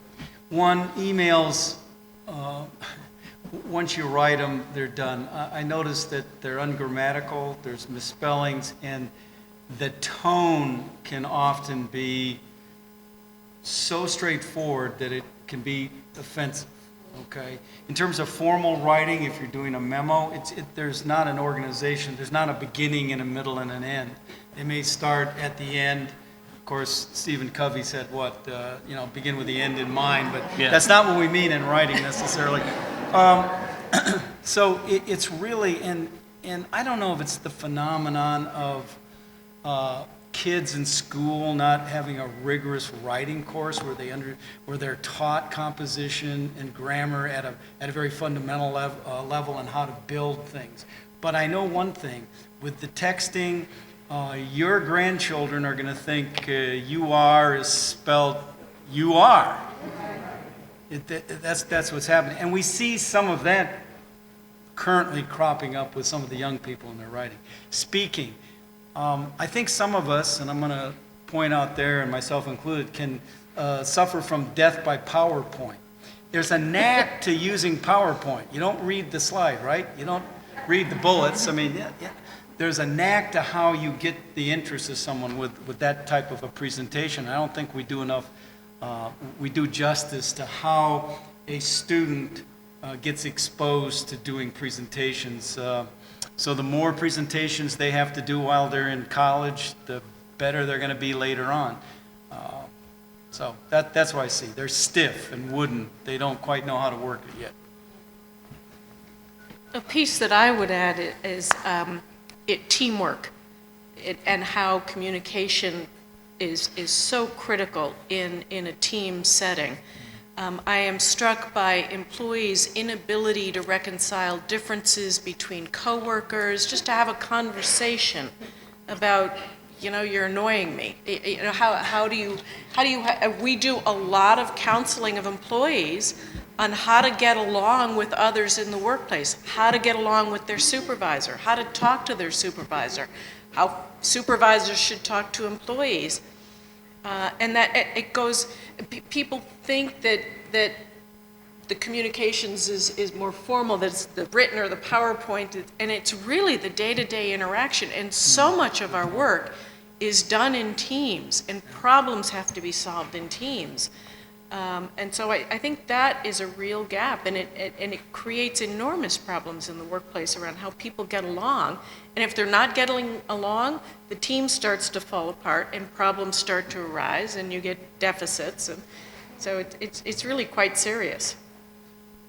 I think in the more formal communication, you need to start with the writing piece. I think, most people that I've known are uncomfortable with public speaking. And it just takes, the only way you get comfortable with it is to keep doing it. But if you can learn to put your thoughts down on paper in a very coherent and organized fashion, I think you can then take the next step and learn how to speak publicly. But that's a problem we see, is being able to organize your thoughts on paper. I always say for many of these kids, the most scary thing for them is a blank piece of paper in front of them. They don't know where to get started. They don't know how to do an outline of their ideas and organize it before they start writing. We notice there's a lot of, I always use the term succinct. Now, I don't mean succinct like some of these emails, but be able to say what you mean in the fewest number of words. And most young people, I feel, struggle with that. And that's a problem. And particularly in a business communication, to be succinct is critical. That's a good point. A lead-in sentence and then some bullet points that gets right to what you're trying to convey. I know a lot of leaders don't need 4 pages of prose. As an old English major, I used to fill out those blue books and take the answer the way I wanted it to go. But that's not what we're doing these days. Any others? Still have a couple of minutes. Mr. Kaufman? Sure. Thank you. Steve Kaufman, I'm on the Board of Trustees. I don't really have a question, I just have an observation. Listening to you today and to our questions, what's clear to me as a trustee is that the best way we as a community college and other community colleges can provide the skill sets for the employees you need is to continue what you're already doing with us, which is to partner with us. Help us understand what the courses need to have so that our students can come and provide the service you need. Provide for us some instructors that would always be helpful. Internships are very, very important. I think we just announced a partnership with Discovery Communication, and they're going to do that. And then some of the equipment that maybe isn't what you would need right now, but you needed yesterday, is equipment we could use to train people so that they can use the equipment that you're now using. But it's very clear that the future of providing skill sets for industry that community colleges can provide is through these partnerships, and I want to thank you very much for that. Thank you. Marcia Smith, trustee, and a 40-year K-12 teacher. Yes, that's right. I've seen things go around in a cycle. And at one time, we were very proud in Maryland because what we did was work with students to do what you just said. Work in teams, learn how to communicate, learn how to get along with each other, beside just holding your hand when you go across the street, which you learned in kindergarten. But suddenly, testing became so important, and they don't test any of the things that you just discussed. And so when they don't test it, it's not important in our environment. But it is what you need in everyday life. So I would ask you to advocate for those skills that you just said provided to us, because I think it's important. And I think everyone who's involved in education knows that it's important, because it's important not only in business, but it's also important in our community and relationships. So continue what you're doing. Advocate again to, I would say, let's test, but not the way we're doing it now. Let's really work with students so they can be productive citizens. Thank you. Thank you. Well said. Okay, we have time for one more question. Anybody? I don't see any hands. Okay. Dean Campen.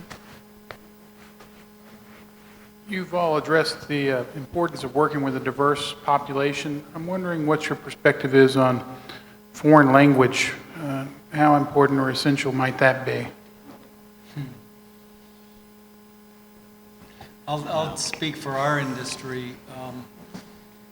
Depending on the location in the United States, there are different major languages spoken in a lot of our hotels. In some hotels, we have 20 to 30 different languages being spoken. I think it's important as the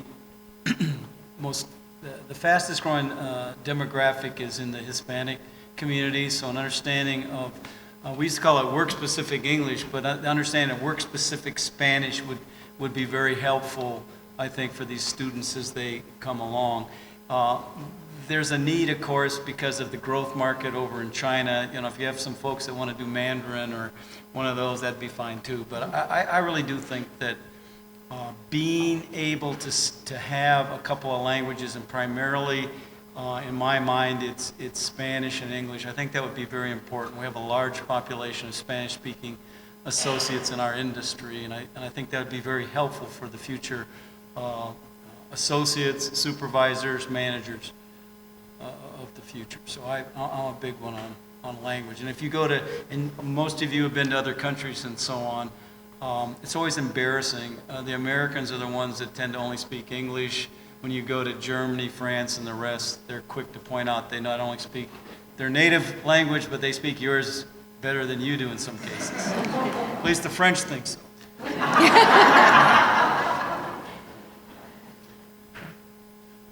All right, I guess that's it. I want to thank our panel. It was an excellent group.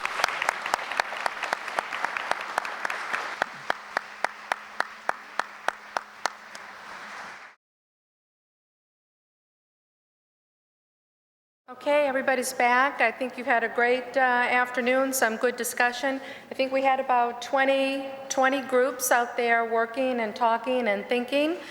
And what we're going to do is we have microphones, I believe, somewhere up front. Okay, Phil, thank you. Thanks. So what we'd like to do, you don't have to be reporting out everything. I know some of you might be disappointed with that. So what we're going to do is ask you to, the facilitators who are representing the groups, to move forward at least one theme. And I think if we spend about 30 seconds or 45 seconds at the microphone, or a minute or so, we'll be good. I've never known anybody to speak for just 30 or 45 seconds, so we'll see how this plays out. So what I'm looking for are the facilitators. If you could, somebody at least start, and we'll get going. Okay, Tammy, thank you. One of the themes that our group came up with was the need for tighter articulation agreements between the community colleges and the four-year schools going forward, but also between us and MCPS going backwards. Okay, thank you. Yes. Who's next? Sanjay. Hi. I will probably take less than 30 seconds, and I have never done that before.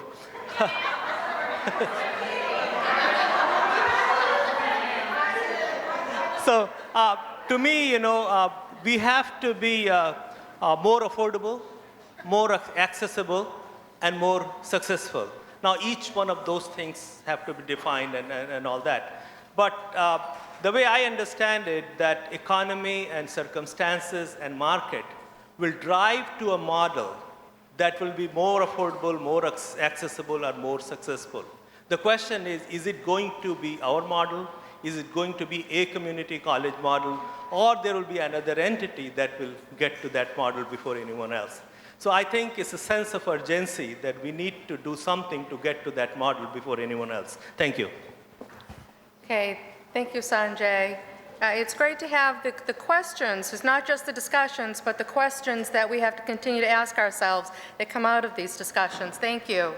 Vivian. Our group talked about having much more flexibility in terms of understanding our workforce and therefore having flexibility in the programs to prepare students for the various workforces in the different industries and business, and to be sure that we have all of the soft skills and teaching people how to work with one another and recognizing that there's a global market of people now coming to this country in larger groups than they have, and the rising middle class in different countries. So we just want flexibility, flexibility, along with the technology, technology, technology. Okay, thank you, Vivian. Oh, Patty, thank you. Hello. Our group, one of the common themes was that our curricula here at the college isn't a matter of what we think students need necessarily, but what our community employers and four-year transfer schools think as well. Thanks, Patty.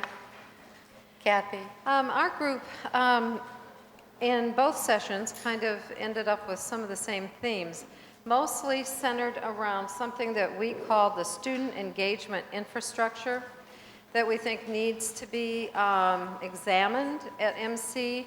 And some of it comes from the economic development perspective in terms of the economic development of the students. We have students coming to us that are more highly stressed, jobless, dealing with all kinds of issues that they didn't years ago. And so I happen to have been in a group with a lot of student development people. And they're seeing that we need to hold hands, have more one-on-one contact and encouragement for students. I need more student space for peer development, have more life skill training, and a lot of things that actually were brought up this afternoon about what employers are looking for in students. So that was our theme through both of our sessions.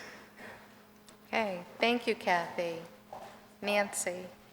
You know mine's short because I don't have any notes here, but our group's theme was very effectively summarized at the end as collaboration and partnership as being critical as we move forward.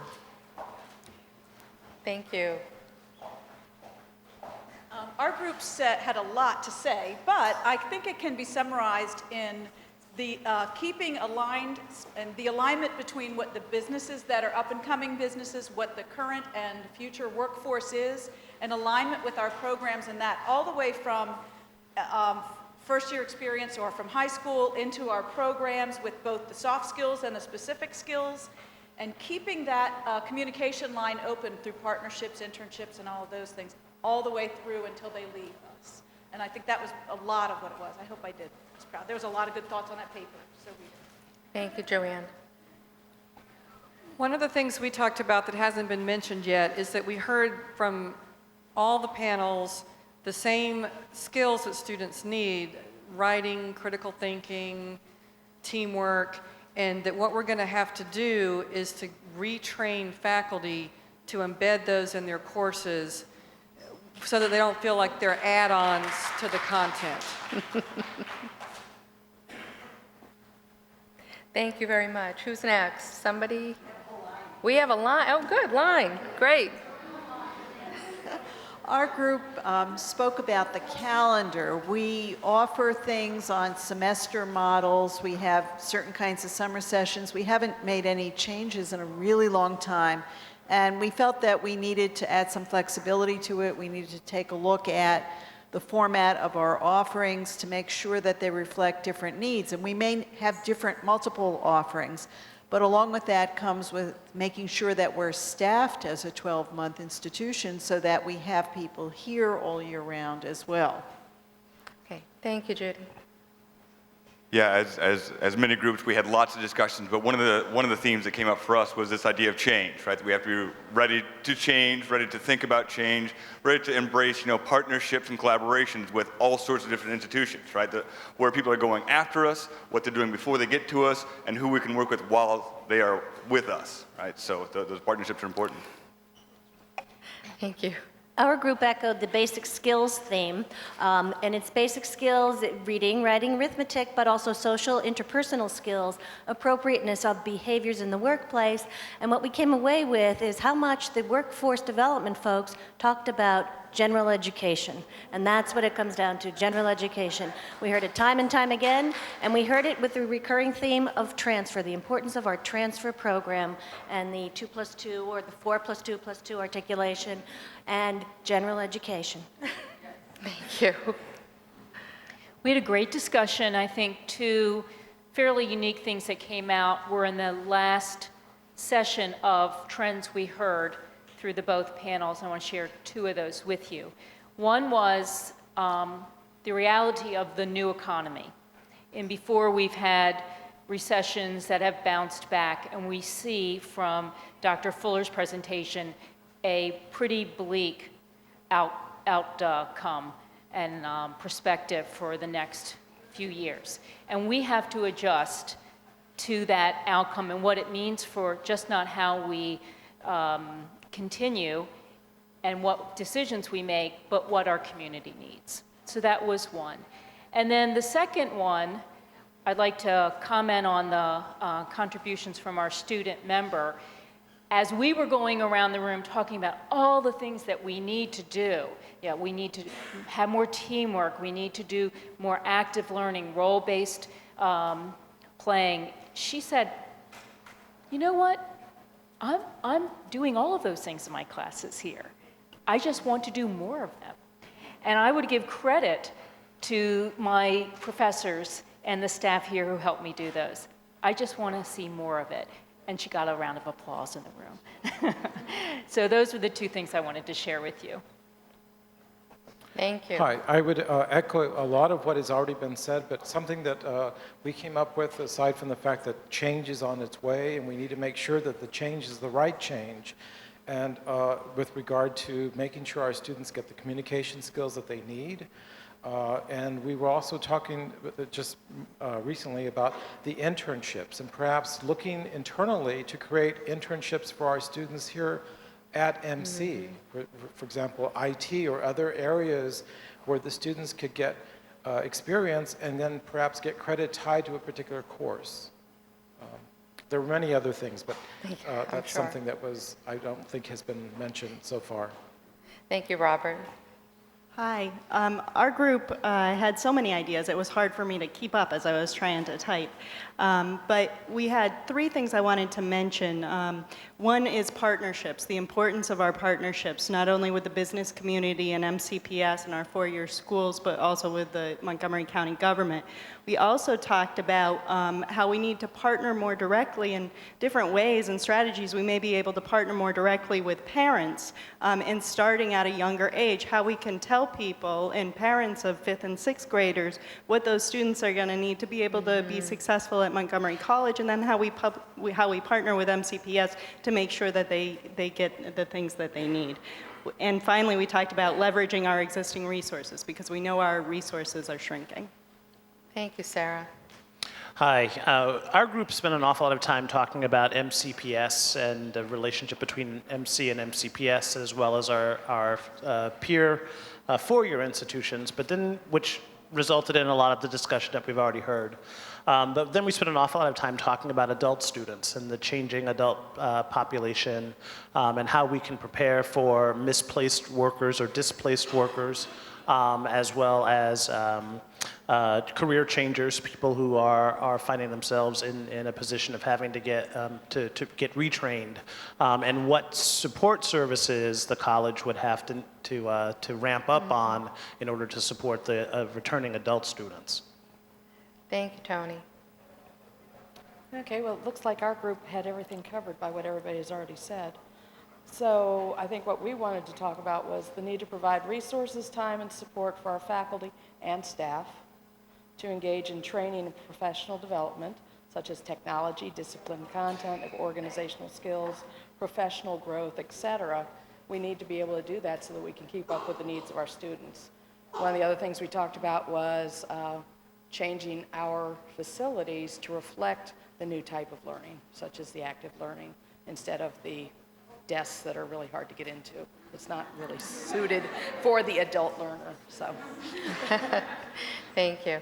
I got into line because some of those points hadn't been made, and she just made them all, so I couldn't sit down. But I'm really sure you'll come up with something, Margaret. Well, the need to partner with facilities as we talk about spaces and how we learn differently and use different technology, that there needs to be that partnership prior to the walls going up. Excuse me? And the faculty partnership in involvement with that, so that the academics and the facility people are really working together. The other thing that came up in the afternoon, John and I combined, we had groups that had each slightly shrunk from the morning, so we put them together. But one of the other things that we talked about in that group, and to piggyback on what Debbie said a few minutes ago, is not just time to train faculty to embed the competencies, the gen ed competencies and proficiencies, but time for faculty to maintain currency, not just pedagogical currency, but in dynamic disciplines, in fields that are rapidly changing, to really think about a different faculty model, how faculty spend their time so that they're current, and bringing that currency to the classroom. Thank you, Margaret. Did we get everybody? I'm so impressed with the efficiency of your organization, the lines. It's wonderful. Okay, any other comments in terms of the groups? Okay. Well, I then will turn it back over to Kathy Westman.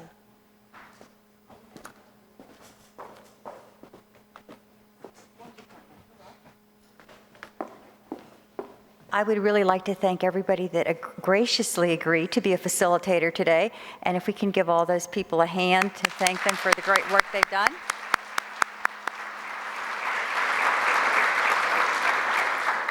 Before we have Dr. Pollard to come up to give her closing remarks, I'd just like to tell you about what's next. We have our mission, vision, and core values. You've helped us now start what we can do to put together what our strengths, weaknesses, opportunities, and threats are. We're going to take this information back to the strategic planning group. We'll be putting the information together, and we'll be sharing it with the college community too for your input.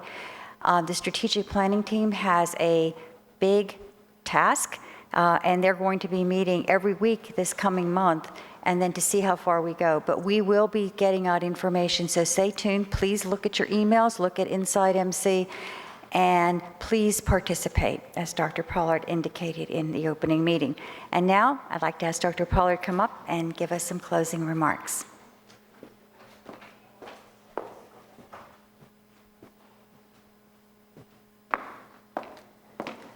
I'd like to join Kathy in thanking our facilitators. Those folks were drafted or they volunteered to serve as facilitators for groups. And I am grateful to you for taking that time, because oftentimes many of us think the hard part is expressing ourselves. I think the real difficult part is listening and capturing that in a way that can be reflected back to a group. So thank you for that role. While I'm doing thank yous, I'd also really like to spend some time thanking the organizers, Kathy's area, Kevin, Bo, Raquel, yeah, everyone, they do a phenomenal job on this. CPOD, they partner with, thank you for that as well. Our technology people who really work tirelessly all the time to make sure we're heard, but also to make sure that classrooms have the equipment that we needed. MCTV, thank you very much, because I know that folks who are not here for whatever reason will have the opportunity to know what happened, and that's an important part of archiving our experience. Special events, you all do a phenomenal job making sure people know where to go, keeping us organized, greeting us with smiles. I'm very grateful to work at an organization that has such dedicated people. A few of you, quite a few of you actually, during the course of the last several hours have come up to me and said, this was really a powerful experience. Not just because it was an opportunity to hear from folks about issues in higher education, issues in terms of economic development, but what you shared with me was the opportunity to, one, talk to other people about this, to be active in looking at the future of this organization. And I will tell you that I know for a lot of you, this is the crazy time. I know. Our deans are, many of them were running during the lunch hour to go and check classes. I know department chairs are still working on staffing. I know our folks who work in frontline services, this was crazy, and our faculty thinking about, okay, I got to go finish the syllabus. I have to do. I recognize that. And I want you to know that I'm grateful to you for choosing to do this. I'd rather err on the side of giving everybody the opportunity to be a part of something than to have erred in not doing it. And I think the opportunity as an organization to have everyone be actively engaged in talking about this. So you all have a responsibility here. And I hope that you take a couple of key points with you as you leave this space and place. One, that this is the first part in a process. As Kathy mentioned earlier, we're going to be continuing this. I'd had goals that we would try and have our strategic plan done by the end of the fall semester for the upcoming year. We'll go through a vetting process. The board very clearly told me, Darian, that's probably not going to happen. So I have honored that because that was an important thing for me to remember. But that reason why I wanted to have that done so quickly is because I have, to borrow Sanjay's point, such an urgency for the future. And I want each of you to have that when you leave here. So I can guarantee you, some folks will say, what did y'all do over there? What was the purpose of that? I'm hopeful that you will have a personal reason that you can tell as to why you found this beneficial. But I also hope that you have a collective sense about why this is so important. The urgency for the future of this organization. I was so struck by several of the comments, and I was rapidly typing in my two-finger typing mechanism process to really try and capture some of these thoughts. And it dawned on me that probably in higher education, when we've had major economic shifts, we have, to a certain extent, been immune from a lot of that. We've certainly been dependent on public dollars, and we've had to be very thoughtful about how we chose to do things. But I would tell you that I think there has been a fundamental reset, and that we're no longer going to be immune to that. To a certain extent, I think that we either have to adapt, evolve, or we will become irrelevant. And that's and I know that's sometimes hard to, I don't know if that's kind of strong, Darian. I think that's important because if we don't do the thing, somebody else is going to step up and do it in our place, to be responsive to student populations in ways that we can or choose not to do, to think about the way in which we serve our businesses. Many of you probably can recall in the early 2000s, a number of large corporations that were creating their own universities. So they said, if you can't educate the students the way we need them and provide the workers, we're going to go ahead and create our own and do it ourselves.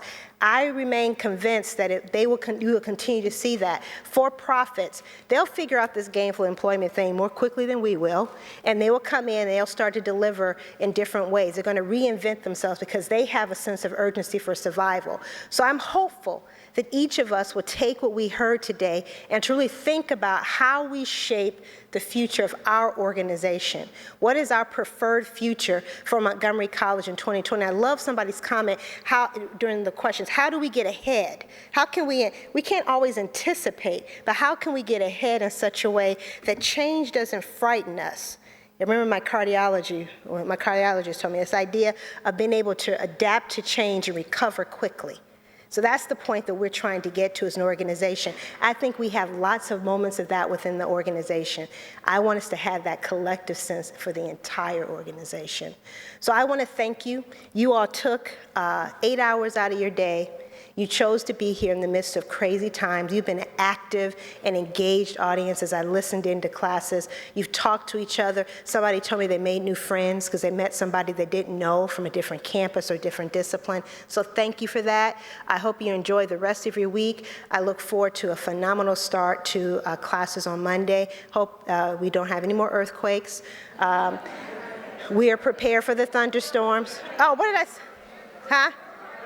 And then the hurricane. But you know what? I want to tell you how good our people are. We have a plan, and we're ready.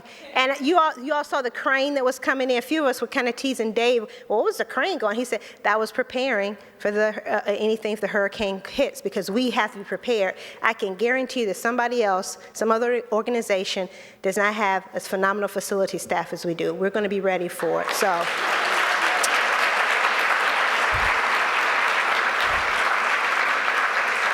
Thank you all, and enjoy the rest of your day.